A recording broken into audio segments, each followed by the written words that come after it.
शुरू करते हाँ उस दो जहान दे पालनहार का नाम लैके जो सब दे बहुत ही रहमतां और बख्शिशां करने वाला है। अज का यह सत्संग असीं संत चरणदास जी की एक शब्द तो करांगे, क्योंकि आने वाला जो कल का दिन है संत चरणदास जी का कल प्रगट दिवस है। और ये संत चरणदास होए है कि जिन्हां दे गुरु सी सुखदेव मुनि, और सुखदेव जी कौन सी? और ऋषि होए है वेद व्यास, उन्हां दे बेटे सी। और असीं ये भी दसना चाहांगे कि चरणदास जी एक वो फकीर सी, वो संत सी कि जिन्हां ने खुद बंदगी की, मेहनत की, और नाल नाल उन्हां दे बहुत ऐसे सेवक भी सी जिन्हां चों दया वाई का नाम भी आता है, सहजो वाई का नाम भी आता है। क्योंकि चंद फकीर औरतां हुईयां है, संत औरतां हुईयां है जिन्हां चों जिद्दां रविया वसरी हो गए, दया वाई हो गए, मीरा बाई हो गए और सहजो बाई हो गए। ये चरणदास जी दया बाई और सहजो बाई के गुरु सी। सो वो संत चरणदास जी, क्योंकि कल उन्होंने जन्मदिन है, सो सब तो पहला तो उन्होंने पवित्र प्रगट दिवस दियां तुहानूं बहुत बहुत बधाइयां। अज असीं क्यों उन्होंने वाणी तो सत्संग शुरू करन लगे हैं? क्योंकि बहुत संत गुरु रहबर दुनिया ते ऐसे है कि जिन्हों ने इस संसार के उपर आके अपने शब्दों के जरिए, ज्ञान के जरिए बहुत लोगों का भला किया, पर बहुत लोग ऐसे है जिन्होंने हाले तक उन्होंने ना उन्होंने वाणी का पता है तो ना ही उन्होंने जीवन बारे पता है। हुण जरा समझना, इसलिए साडी कोशिश हुंदी है कि जिस भी गुरु रहबर संत महापुरुष ने इस संसार ते आके प्रभु की बंदगी की और संसार का भला किया, फिर उन्हों की आवाज़ हर घर तक पहुँचनी भी जरूर चाहिए है। और फिर असीं इन्हां दे शब्द नूं क्यों चुनिया? क्योंकि शब्द है ही इन्ना प्यारा और जिहदे च इन्ने गहरे इशारे है जो अज दे जीवन वास्ते बहुत जरूरी है समझने। क्योंकि अज इंसान की जिंदगी कुछ ऐसी है ना कि इंसान कईयां भरमां, कईयां भुलेखियां च, कईयां उलझनां च इंसान फसिया होया है। इसलिए संत चरणदास जी की वाणी इंसान नूं वो भरमां, भुलेखियां, उलझनां चों कड्ढण दा काम करदी है। इसलिए समझना जरा सारिਆਂ ने कि अज असीं संत चरणदास जी की वाणी तो शुरुआत करांगे। तो की कहते हैं संत चरणदास जी अपने शब्द अंदर? वो अपनी वाणी च दसदे है कि साधो भगती नफा कर लीजे। क्योंकि एक शब्द है इन्हां दा 11 लाइनां दा, जरा समझना। वैसे तो वाणी बहुत है पर असीं अज एक शब्द ही इन्हां दा दसांगे जिस च बड़ा प्यारा इशारा किया इन्हां ने कि अगर वो इशारे नूं असीं समझ लवांगे तो अज असीं बहुत कुछ सीख के जा सकते हैं, बहुत कुछ समझ के जा सकते हैं, कुछ ऐसा कि जिहदे नाल साडा जीवन बदल जाए। सो की कहते हैं संत चरणदास? जरा ध्यान देना, एक एक लफ्ज समझण वाला है। वो दसदे है कि साधो भगती नफा कर लीजे, दिन दिन काया शीजे। जरा समझना, यह गल बड़ी प्यारी कही है। कहते ऐ साधो, और साधो किहनूं कहा जाता है? साधो कहा जाता है उस साधक नूं जिहड़ा अपनी मंजिल नूं पाण दी कोशिश कर रहा है।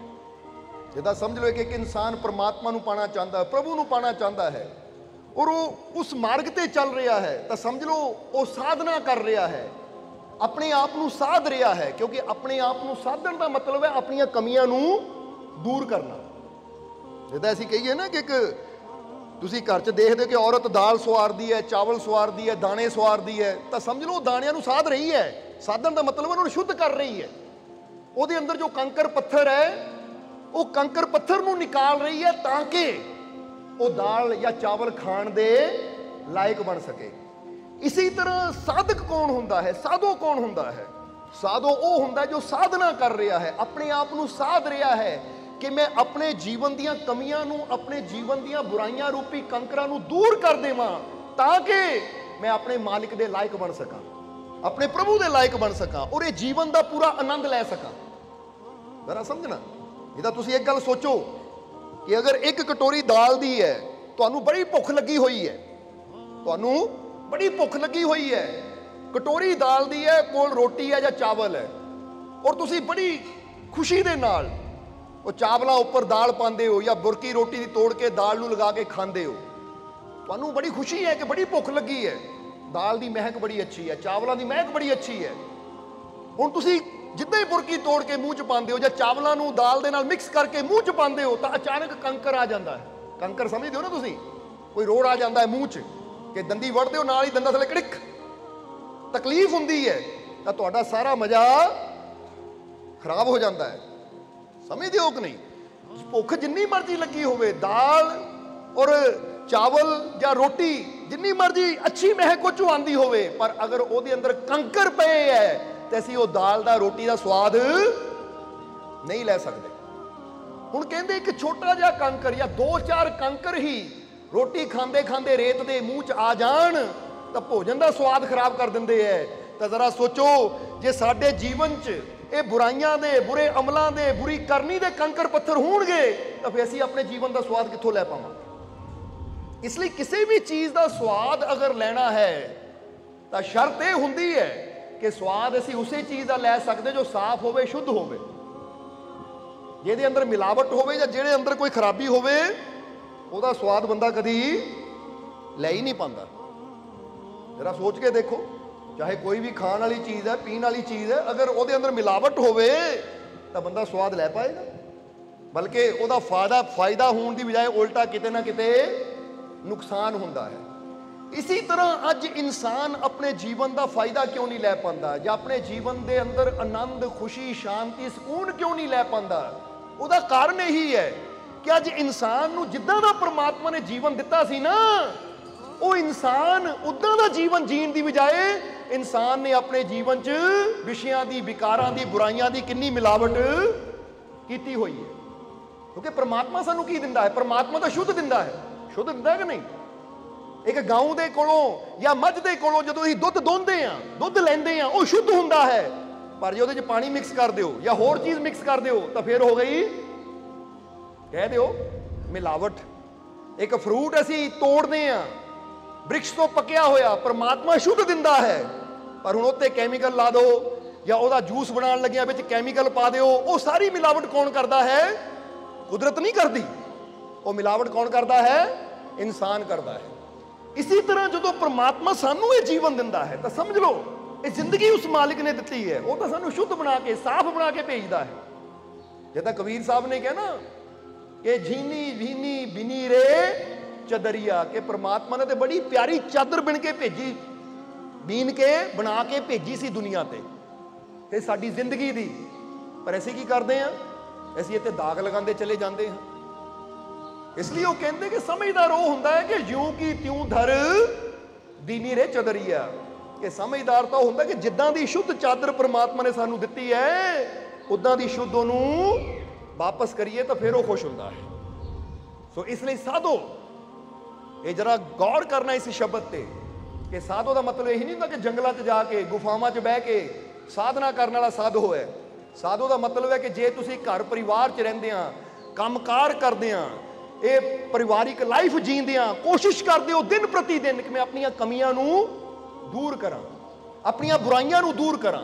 ਜਿੱਥੇ ਮੇਰੀਆਂ ਆਦਤਾਂ ਬੁਰੀਆਂ ਹੈ ਉਹ ਬੁਰੀਆਂ ਆਦਤਾਂ ਨੂੰ ਦੂਰ ਕਰਾਂ। ਜਿੱਥੇ ਮੇਰੀ ਬੋਲਬਾਣੀ ਬੁਰੀ ਹੈ ਉਹ ਬੁਰੀ ਬੋਲਬਾਣੀ ਨੂੰ ਬਦਲਾਂ। ਜਿੱਥੇ ਮੇਰੀ ਨੀਅਤ ਬੁਰੀ ਹੈ ਉਹ ਬੁਰੀ ਨੀਅਤ ਨੂੰ ਬਦਲਾਂ। ਜਿੱਥੇ ਮੇਰੇ ਕਰਮ ਬੁਰੇ ਹੈ ਬੁਰੇ ਕਰਮ ਨੂੰ ਬਦਲਾਂ। ਯਾਨੀ ਮੈਂ ਆਪਣੇ ਅੰਦਰਲੀਆਂ ਬੁਰਾਈਆਂ ਨੂੰ ਖਤਮ ਕਰਾਂ। ਤਾਂ ਸਮਝ ਲਓ ਉਹ ਇਨਸਾਨ ਚਾਹੇ ਕਿਤੇ ਵੀ ਹੋਵੇ ਉਹ ਸਾਧਕ ਹੈ। ਉਹ ਸਾਧਨਾ ਹੀ ਕਰ ਰਿਹਾ ਆਪਣੇ ਆਪ ਨੂੰ ਸ਼ੁੱਧ ਬਣਾਉਣ ਵਾਸਤੇ।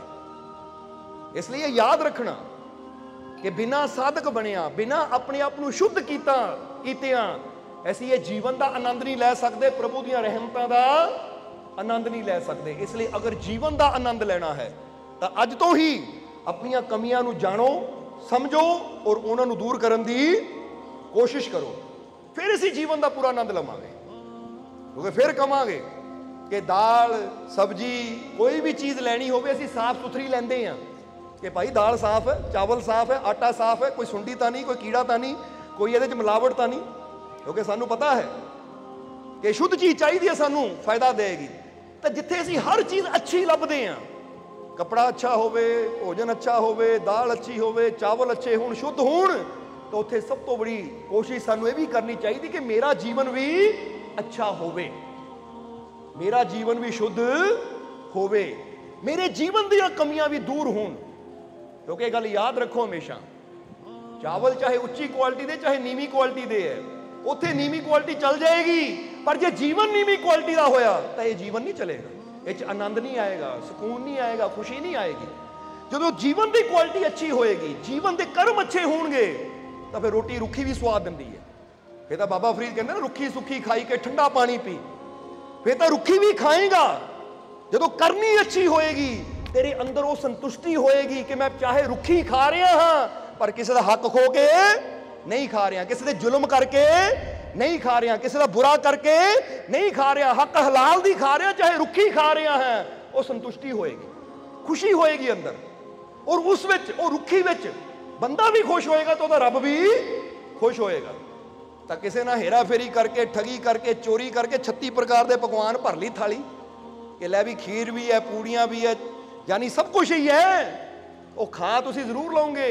ਜਵਾਨ ਨੂੰ 15-20 ਮਿੰਟ ਸਵਾਦ ਜ਼ਰੂਰ ਆਏਗਾ ਜਿੰਨੀ ਦੇਰ ਭੋਜਨ ਕਰਦੇ ਹੋ, ਪਰ ਅੰਦਰ ਕਿਤੇ ਨਾ ਕਿਤੇ ਉਹ ਚੀਜ਼ ਤੁਹਾਨੂੰ ਖਾਏਗੀ ਕਿ ਇਹ ਹਰਾਮ ਖਾ ਰਿਹਾ ਮੈਂ। ਉਹ ਚੀਜ਼ ਤੁਹਾਡੇ ਜੀਵਨ 'ਚ ਵੀ ਦੁੱਖ ਪੈਦਾ ਕਰੇਗੀ ਔਰ ਤੁਹਾਨੂੰ ਪਰਮਾਤਮਾ ਦੀਆਂ ਨਜ਼ਰਾਂ 'ਚ ਵੀ ਗਿਰਾ ਦੇਗੀ, ਉਹ ਤੋਂ ਵੀ ਦੂਰ ਕਰ ਦੇਗੀ। ਇਸ ਲਈ ਸਭ ਤੋਂ ਬੜੀ ਗੱਲ ਹਮੇਸ਼ਾ ਯਾਦ ਰੱਖੋ ਕਿ ਜੀਵਨ 'ਚ ਸ਼ਾਂਤੀ, ਸਕੂਨ, ਖੁਸ਼ੀ ਉਦੋਂ ਆਣੀ ਸ਼ੁਰੂ ਹੁੰਦੀ ਜਦੋਂ ਇਨਸਾਨ ਨੂੰ ਅੰਦਰ ਸੰਤੁਸ਼ਟੀ ਹੋਵੇ ਕਿ ਮੈਂ ਜੋ ਕਰ ਰਿਹਾ ਹਾਂ ਸਹੀ ਕਰ ਰਿਹਾ। ਤਾਂ ਹੀ ਕਦੀ ਤੁਸੀਂ ਗੌਰ ਕਰਕੇ ਦੇਖਣਾ, ਕਿਸੇ ਦਾ ਭਲਾ ਕਰੋਗੇ ਨਾ ਤਾਂ ਤੁਹਾਨੂੰ ਅੰਦਰ ਇੱਕ ਖੁਸ਼ੀ ਹੋਏਗੀ ਕਿ ਮੈਂ ਕੋਈ ਚੰਗਾ ਕੰਮ ਕੀਤਾ ਹੈ। ਕਿਸੇ ਦਾ ਬੁਰਾ ਕਰੋਗੇ, ਕੋਈ ਦੇਖੇ ਨਾ ਦੇਖੇ, ਪਰ ਬੁਰਾ ਕਰੋਗੇ ਤਾਂ ਅੰਦਰ ਬੇਚੈਨੀ ਜ਼ਰੂਰ ਹੋਏਗੀ ਕਿ ਮੈਂ ਕੁਝ ਬੁਰਾ ਕੀਤਾ, ਬੇਸ਼ੱਕ ਕਿਸੇ ਨੇ ਦੇਖਿਆ ਜਾਂ ਨਹੀਂ ਦੇਖਿਆ, ਕਿਉਂਕਿ ਅੰਦਰ ਬੈਠਾ ਮੇਰਾ ਮਾਲਿਕ ਤਾਂ ਜ਼ਰੂਰ ਦੇਖ ਰਿਹਾ ਹੈ। ਉਹ ਅੰਦਰਲੀ ਬੇਚੈਨੀ ਫਿਰ ਇਨਸਾਨ ਨੂੰ ਡਿਪਰੈਸ਼ਨ ਦੀ ਤਰਫ, ਦੁੱਖਾਂ ਦੀ ਤਰਫ, ਪਰੇਸ਼ਾਨੀਆਂ ਦੀ ਤਰਫ ਲੈ ਜਾਂਦੀ ਹੈ। ਸਮਝਦੇ ਹੋ ਕਿ ਨਹੀਂ? ਇਸ ਲਈ ਅਸੀਂ ਕਹਾਂਗੇ ਕਿ ਸਾਧੋ ਭਗਤੀ ਨਫਾ ਕਰ ਲੀਜੇ, ਕਿ ਭਗਤੀ ਦਾ ਨਫਾ ਕਰਨਾ ਹੈ। ਸਾਧੋ ਬਣੋ, ਆਪਣੇ ਆਪ ਨੂੰ ਸਾਧੋ, ਆਪਣੀਆਂ ਕਮੀਆਂ ਨੂੰ ਸਾਧੋ, ਆਪਣੇ ਆਪ ਨੂੰ ਦੇਖੋ ਕਿ ਜਿੱਥੇ ਮੇਰੇ ਅੰਦਰ ਸੁਧਾਰ ਕਰਨ ਦੀ ਜ਼ਰੂਰਤ ਹੈ ਉੱਥੇ ਮੈਂ ਅੱਜ ਨਹੀਂ ਸੁਧਾਰ ਕਰਨਾ ਤਾਂ ਫਿਰ ਕਦੋਂ ਕਰਨਾ ਹੈ। ਸਮਝਦੇ ਹੋ ਕਿ ਨਹੀਂ?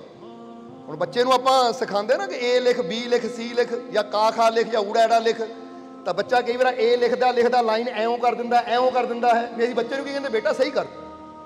ਹੁਣ ਬੱਚੇ ਨੂੰ ਪਤਾ ਮੈਂ ਗਲਤ ਹਾਂ, ਉਹ ਗਲਤੀ ਦਾ ਸੁਧਾਰ ਕਰਕੇ ਸਹੀ ਲਿਖਣ ਦੀ ਕੋਸ਼ਿਸ਼ ਕਰਦਾ ਤੇ ਇੱਕ ਦਿਨ ਉਹਦੀ ਹੈਂਡ ਰਾਈਟਿੰਗ ਅੱਛੀ ਹੋ ਜਾਂਦੀ। ਸਹੀ ਲਿਖਣ ਦੀ ਕੋਸ਼ਿਸ਼ ਕਰਦਿਆਂ ਕਰਦਿਆਂ ਇੱਕ ਦਿਨ ਸਹੀ ਹੋ ਜਾਂਦਾ ਹੈ। ਤਾਂ ਜੇ ਬੱਚਾ ਹੀ ਮੰਨੇ ਮੈਂ ਤਾਂ ਸਹੀ ਹਾਂ, ਮੈਂ ਕਿਉਂ ਸੁਧਾਰ ਕਰਾਂ, ਮੈਂ ਕਿਉਂ ਕੋਸ਼ਿਸ਼ ਕਰਾਂ, ਮੈਂ ਰਹਿਣਾ ਹੀ ਇੱਦਾਂ ਆ, ਮੈਂ ਜੋ ਕਰ ਰਿਹਾ ਠੀਕ ਕਰ ਰਿਹਾ ਆ, ਤਾਂ ਫਿਰ ਉਹਦੇ ਅੰਦਰ ਸੁਧਾਰ ਹੋਏਗਾ ਕਦੀ? ਫਿਰ ਉਹਦੀ ਹੈਂਡ ਰਾਈਟਿੰਗ ਜਾਂ ਕਹਿ ਲਓ ਜਾਂ ਉਹਦੇ ਅੰਦਰ ਕੋਈ ਬਦਲਾਵ ਆਏਗਾ? ਨਹੀਂ। ਕਿਉਂਕਿ ਜਦੋਂ ਮੰਨੇਗਾ ਹਾਂ ਆਹ ਲਾਈਨ ਮੇਰੀ ਟੇਢੀ ਜਾ ਰਹੀ ਹੈ, ਹੁਣ ਇੱਥੇ ਮਿਹਨਤ ਕਰਨ ਦੀ ਲੋੜ ਹੈ। ਹੁਣ ਕੋਸ਼ਿਸ਼ ਕਰਦਿਆਂ ਕਰਦਿਆਂ, ਮਿਹਨਤ ਕਰਦਿਆਂ ਕਰਦਿਆਂ, ਸਿੱਖਦਿਆਂ ਸਿੱਖਦਿਆਂ ਇੱਕ ਦਿਨ ਅੱਛਾ ਹੋ ਜਾਏਗਾ। ਇਸੇ ਤਰ੍ਹਾਂ ਤੁਸੀਂ ਵੀ ਥੋੜਾ ਜਿਹਾ ਆਪਣੇ ਜੀਵਨ ਬਾਰੇ ਵਿਚਾਰ ਕਰਨਾ ਹੈ ਕਿ ਮੇਰੇ ਜੀਵਨ ਦੀਆਂ ਕਿੱਥੇ ਕੁ ਲਾਈਨਾਂ ਟੇਢੀਆਂ ਜਾ ਰਹੀਆਂ, ਕਿੱਥੇ ਮੈਂ ਗਲਤੀਆਂ ਕਰ ਰਿਹਾ। ਕਿਉਂਕਿ ਕਈਆਂ ਦੀ ਬੋਲਬਾਣੀ ਇਦਾਂ ਦੀ ਹੁੰਦੀ ਹੈ ਕਿ ਇਦਾਂ ਦੀਆਂ ਗੱਲਾਂ ਬੋਲ ਜਾਂਦੇ ਆ, ਗਾਲੀ ਗਲੋਚ ਕਰ ਜਾਂਦੇ ਆ, ਨਿੰਦਿਆ ਚੁਗਲੀ ਕਰ ਜਾਂਦੇ ਆ, ਸਮਝ ਲਓ ਇਹ ਲਾਈਨ ਟੇਢੀ ਹੋ ਗਈ, ਹੁਣ ਇਹਨੂੰ ਸਹੀ ਕਰਨ ਦੀ ਲੋੜ ਹੈ। ਸਮਝਦੇ ਹੋ ਕਿ ਨਹੀਂ? ਯਾਨੀ ਇਦਾਂ ਦੇ ਕਈ ਕਰਮ ਹੈ। ਕਈਆਂ ਨੂੰ ਨਸ਼ਿਆਂ ਦੀ ਆਦਤ ਹੈ, ਬੁਰੇ ਕਰਮਾਂ ਦੀ ਆਦਤ ਹੈ, ਕਿਸੇ ਨੂੰ ਝੂਠ ਦੀ ਆਦਤ ਹੈ, ਕਿਸੇ ਨੂੰ ਨਿੰਦਿਆ ਦੀ ਆਦਤ ਹੈ, ਕਿਸੇ ਨੂੰ ਚੁਗਲੀ ਦੀ ਆਦਤ ਹੈ। ਆਦਤਾਂ ਬਹੁਤ ਪ੍ਰਕਾਰ ਦੀਆਂ ਹੁੰਦੀਆਂ ਹੈ, ਪਰ ਜਦੋਂ ਕੁਝ ਇਦਾਂ ਦੀ ਬੁਰੀ ਆਦਤ ਤੁਹਾਡੇ ਅੰਦਰ ਮਹਿਸੂਸ ਹੋਵੇ ਕਿ ਹਾਂ ਮੇਰੇ ਅੰਦਰ ਆਹ ਆਦਤ ਹੈ, ਆਹ ਲਾਈਨ ਟੇਢੀ ਹੈ, ਇੱਥੇ ਮੈਨੂੰ ਪ੍ਰੈਕਟਿਸ ਦੀ, ਆਪਣੇ ਆਪ ਨੂੰ ਸੁਧਾਰ ਕਰਨ ਦੀ, ਸਹੀ ਕਰਨ ਦੀ ਜ਼ਰੂਰਤ ਹੈ। ਜਦੋਂ ਅਸੀਂ ਸਹੀ ਕਰਨ ਦੀ ਕੋਸ਼ਿਸ਼ ਕਰਦੇ ਹਾਂ ਤਾਂ ਕੋਸ਼ਿਸ਼ ਕਰਦਿਆਂ ਕਰਦੇ ਕਿ ਸਭ ਸਹੀ ਵੀ ਹੋ ਜਾਂਦਾ ਹੈ। ਪਰ ਜੇ ਅਸੀਂ ਕੋਸ਼ਿਸ਼ ਹੀ ਨਾ ਕਰਾਂਗੇ, ਮੰਨਾਂਗੇ ਹੀ ਨਾ ਕਿ ਮੇਰੇ ਅੰਦਰ ਕੋਈ ਕਮੀ ਹੈ, ਕਿਉਂਕਿ ਕਈ ਕਹਿ ਦਿੰਦੇ ਮੇਰੇ ਅੰਦਰ ਤਾਂ ਕਮੀ ਹੈ ਨਹੀਂ, ਕਮੀ ਤਾਂ ਦੂਜਿਆਂ ਅੰਦਰ ਹੈ। ਹੁਣ ਜਦੋਂ ਬੰਦਾ ਕਹਿੰਦਾ ਮੇਰੇ ਅੰਦਰ ਕੋਈ ਕਮੀ ਨਹੀਂ ਹੈ, ਦੂਜਿਆਂ ਅੰਦਰ ਹੀ ਕਮੀ ਹੈ, ਤਾਂ ਐਸਾ ਇਨਸਾਨ ਸਾਰੀ ਜ਼ਿੰਦਗੀ ਦੁਖੀ ਰਹੇਗਾ। ਕਿਉਂਕਿ ਬੰਦਾ ਕਹੇਗਾ ਦੂਜਾ ਬਦਲੇ, ਤਾਂ ਹੁਣ ਦੂਜੇ ਨੂੰ ਬਦਲਣ ਦੀ ਕੋਸ਼ਿਸ਼ ਵਿੱਚ ਬੰਦਾ ਆਪਣੇ ਆਪ ਨੂੰ ਬਦਲ ਸਕਦਾ ਹੈ, ਉੱਤੇ ਕੋਸ਼ਿਸ਼ ਨਹੀਂ ਕਰਦਾ ਤਾਂ ਉਹ ਬਦਲਾਅ ਵੀ ਅਧੂਰਾ ਰਹਿ ਜਾਂਦਾ ਹੈ। ਇਸ ਲਈ ਦੂਜੇ ਨੂੰ ਬਦਲਣ ਦੀ ਕੋਸ਼ਿਸ਼ ਕਰਨ ਦੀ ਬਜਾਏ ਆਪਣੇ ਆਪ ਨੂੰ ਬਦਲੀਏ ਤਾਂ ਕਿ ਐਸੀ ਪਰਫੈਕਟ ਬਣ ਸਕੀਏ, ਅੱਛੇ ਬਣ ਸਕੀਏ। ਇਸ ਲਈ ਅੱਜ ਤੋਂ ਸਾਧਕ ਬਣੋ। ਔਰ ਜਿੱਦਾਂ ਚਰਨਦਾਸ ਜੀ ਕਹਿ ਰਹੇ ਹੈ ਕਿ ਸਾਧੋ ਭਗਤੀ ਨਫਾ ਕਰ ਲੀਜੇ, ਔਰ ਨਾਲ ਉਹ ਦੱਸ ਰਹੇ ਹੈ ਕਿ ਇਹ ਸਾਧਕ ਆਪਣੇ ਆਪ ਨੂੰ ਸਾਧਨਾ ਤਾਂ ਹੈ ਹੀ, ਆਪਣੇ ਆਪ ਦੀ ਸਾਧਨਾ ਤਾਂ ਕਰਨੀ ਹੈ। ਸਾਧਨਾ ਦਾ ਫਿਰ ਕਵਾਂਗੇ ਕਿ ਸਾਧਨਾ ਦਾ ਮਤਲਬ ਇਹ ਨਹੀਂ ਹੁੰਦਾ ਕੋਈ ਮੰਤਰ ਲੈ ਕੇ ਇਹਨੂੰ 1000 ਵਾਰ ਪੜ੍ਹ ਲਓ, 1100 ਵਾਰ ਪੜ੍ਹ ਲਓ, 1500 ਵਾਰ ਪੜ੍ਹ ਲਓ, ਸਾਧਨਾ ਹੈ। ਸਾਧਨਾ ਦਾ ਮਤਲਬ ਇਹ ਨਹੀਂ ਹੁੰਦਾ। ਸਾਧਨਾ ਦਾ ਮਤਲਬ ਹੁੰਦਾ ਆਪਣੇ ਆਪ ਨੂੰ ਸਾਧਣਾ, ਆਪਣੀਆਂ ਕਮੀਆਂ ਨੂੰ ਦੂਰ ਕਰਨਾ। अपने आप को उस तरह का बनाना जिस तरह का वो साडा रब सानू देखना चाहता है, वो प्रभु सानू देखना चाहता है। क्योंकि जदों असीं अपने आप को उदां दा बना लैंदे आ जिद्दां दा परमात्मा सानू देखना चाहता है, तो जरा सोचो जदों ओदी खुशी के मुताबिक असीं उदां दे बन जावांगे तो फिर सानू की हासिल होएगा। जरा सोच के देखो कि जदों ओदी खुशी के मुताबिक ओदे हुक्म के मुताबिक चलांगे तो फिर ओदी रजा, ओदी रहमत, ओदी बख्शिश, ओदी कृपा, ओदा सब कुछ ही साडे नाल खड़ जाएगा कि ये वो है जो मेरी खुशी के नाल चल रहा है। और जिहड़ा रब की खुशी ना चले फिर रब हर कदम पे ओदे नाल चलदा है, फिर ओदियां रहमतां ओदे नाल चलदियां हैं। तो जिहड़ा चले अपने मन के मगर लग के, तो फिर जरा आप सोचो कि शैतान दे मगर कह लो या मन के मगर लग के चलने वाले का साथ कभी भगवान परमात्मा नहीं दिंदा। समझदे हो कि नहीं? इसलिए जदों असीं हुक्म के अंदर चलते हैं तो फिर इत्थे एक छोटा जिहा वाक्या सानू याद आ रहा है महाभारत का, कि जदों श्री कृष्ण के हुक्म के अनुसार अर्जुन चलिया सी तो फिर ही अर्जुन नूं जित भी मिली और दुश्मनों नूं हार भी मिली। जरा समझना सारिਆਂ ने, क्योंकि जदों भीष्म पितामह बाणा ते बाण चलाई जा रहे सी, बहुत तगड़े योद्धा सी, तो उस वेले श्री कृष्ण ने युक्ति लभी। कहते उन्होंने शिखंडी नूं अगे खड़ा कर लिया, नहीं तो भीष्म पितामह ने युद्ध बहुत लड़े सी जिंदगी च पर कदी हारे नहीं सी, कोई हरा नहीं सकता सी भीष्म पितामह नूं। हुण जदों अर्जुन दे नाल मुकाबला हो रहा है तो फिर अर्जुन भी परेशान है कि ये तो कदी अज तक युद्ध हारे ही नहीं, मैं इन्हों किद्दां हराऊंगा। तो उसलिए श्री कृष्ण ने कि अर्जुन फिक्र ना कर, युक्ति दसन वाला मैं हाँ, रास्ता दिखाने वाला मैं हाँ, और अमल तेनू करना पैना है। तो फिर कहते हैं कि भीष्म पितामह ने कसम खाधी सी कि मैं किसी औरत के हाथ नहीं उठाना, तो कहते शिखंडी नूं अगे खड़ा कर लिया श्री कृष्ण ने अर्जुन के रथ के उपर। जदों भीष्म पितामह ने देखिया गंडीव थले रख दिता, श्री कृष्ण कहते मार तीर। कहता महाराज ये तो युद्ध के खिलाफ है, ये तो युद्ध के नियमों के खिलाफ है, ये किद्दां मारा। उसलिए श्री कृष्ण कहते कमाल की गल भुल गया, जदों तेरी पत्नी का चीर हरण होया सी भरी सभा के अंदर, वो भी तो नियमों के खिलाफ ही सी। उसलिए भीष्म पितामह ही खड़ा देख रहा सी, उत्थे बैठा देख रहा सी, उन्होंने रोकिया उस वेले। फिर जदों तेरे पुत्र अभिमन्यु नूं मारिया गया उदों भी भीष्म पितामह देख रहा सी कि चक्कर भी उन्होंने धोखे नाल रच के मारिया गया। जे वो धोखे नाल तेरी पत्नी के वस्त्र उतारे जा रहे सी, उत्थे वो देख सकता है, तेरे पुत्र नूं मरदियां देख सकता, तू क्यों नहीं कर सकता? क्योंकि जिहड़ा जिद्दां दा होवे उहनूं कर्म भी फिर फल भी उदां दा ही मिलदा है। फिर जदों समझाया श्री कृष्ण ने, अर्जुन ने गंडीव चक्किया, तीर चलाए। सो मुश्किल चाहे इदां दी होवे कि जिहदा कोई हल ना होवे, क्योंकि कहते भीष्म नूं कोई मार नहीं सकता सी, पर कृष्ण ने उहदा हल भी लभ लिया। सो इत्थों की पता लगता है कि साडे जीवन च मुश्किल जिन्नी मर्जी भारी होवे, परेशानी जिन्नी मर्जी भारी होवे, दुश्मन जिन्ना मर्जी बड़ा होवे, और जदों दुश्मन की गल आती तो मतलब किसी इंसान की गल नहीं असीं कर रहे, क्योंकि साडे वास्ते कोई दुश्मन नहीं है। दुश्मन की जदों गल आती है तो वो दुश्मन का मतलब है कोई बीमारी के रूप च हो सकता है, परेशानी के रूप च हो सकता, कोई उलझन के रूप च हो सकता कि मेरे सामने बहुत बड़ा ये ना चैलेंज खड़ा है, मुश्किल खड़ी है। और दुश्मन जितना मर्जी बड़ा होवे, अगर सही युक्ति नाल, सही डिसीजन नाल काम लिया जाए ना, सही दिशा नाल काम लिया जाए तो असीं बड़ी तो बड़ी मुश्किल चों भी निकल सकते हैं। और दिशा दिखाना ही तो गुरु का काम है।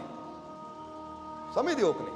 तां ही तो तुहानूं कहीदा तुहाडे जीवन च भी कोई मुश्किल है, कोई परेशानी है तो टेंशन ना लो, चिंता ना करो, विश्वास रखो अपने मालिक ते, क्योंकि हर मुश्किल चों निकलण दा रस्ता मिल जाता है। पर हाँ, उहदे वास्ते साहस दे नाल, विश्वास दे नाल कदम बढ़ाना पैंदा है, मेहनत करनी पैंदी है। जिद्दां अर्जुन ने युद्ध लड़िया, पर जिन्ना भी युद्ध लड़िया ना, वो लड़िया किहदे इशारे ते? श्री कृष्ण के इशारे ते। युद्ध अर्जुन लड़दा सी, पर इशारा श्री कृष्ण करते सी करना की है, द्रोण नूं किद्दां मारना है, भीष्म नूं किद्दां मारना है, कर्ण नूं किद्दां मारना, बड़े बड़े योद्धा नूं मारन दी युक्ति किहने दित्ती। सो दसना की चाहते हैं कि बड़ियां बड़ियां मुश्किलों का हल उदों हो जाता जदों इंसान संतां गुरुआं रहबरां दे दस्से हुए मार्ग ते चलदा है, तो फिर हर मुश्किल का हल उहनूं मिल जाता है। तां ही तां कहंदे जीवन च कोच का होना बहुत जरूरी है, कोच यानी गुरु का होना बहुत जरूरी है। असीं फिर इत्थे कहांगे, तुसीं फील्ड कोई भी देख लो, चाहे कोई क्रिकेट होवे, चाहे हॉकी होवे, फुटबॉल होवे, बॉक्सिंग होवे, जूडो कराटे होण, यानी कोई भी कॉम्पीटिशन होवे ना, चाहे स्विमिंग का है, चाहे कोई भी है, इत्थे तक कि ओलंपिक अंदर जिन्नियां भी गेमां है, वो सारे अंदर देख लो, हर गेम दे विच एक कोच हुंदा है, जो अगले दी जो भी खिडारी हुंदा ना, अगले की हिम्मत बढ़ाता है, हौसला बढ़ाता है, रस्ता दिखाता कि तेरी कित्थे कमी है और एक कमी का सुधार तू किदां कर सकता है।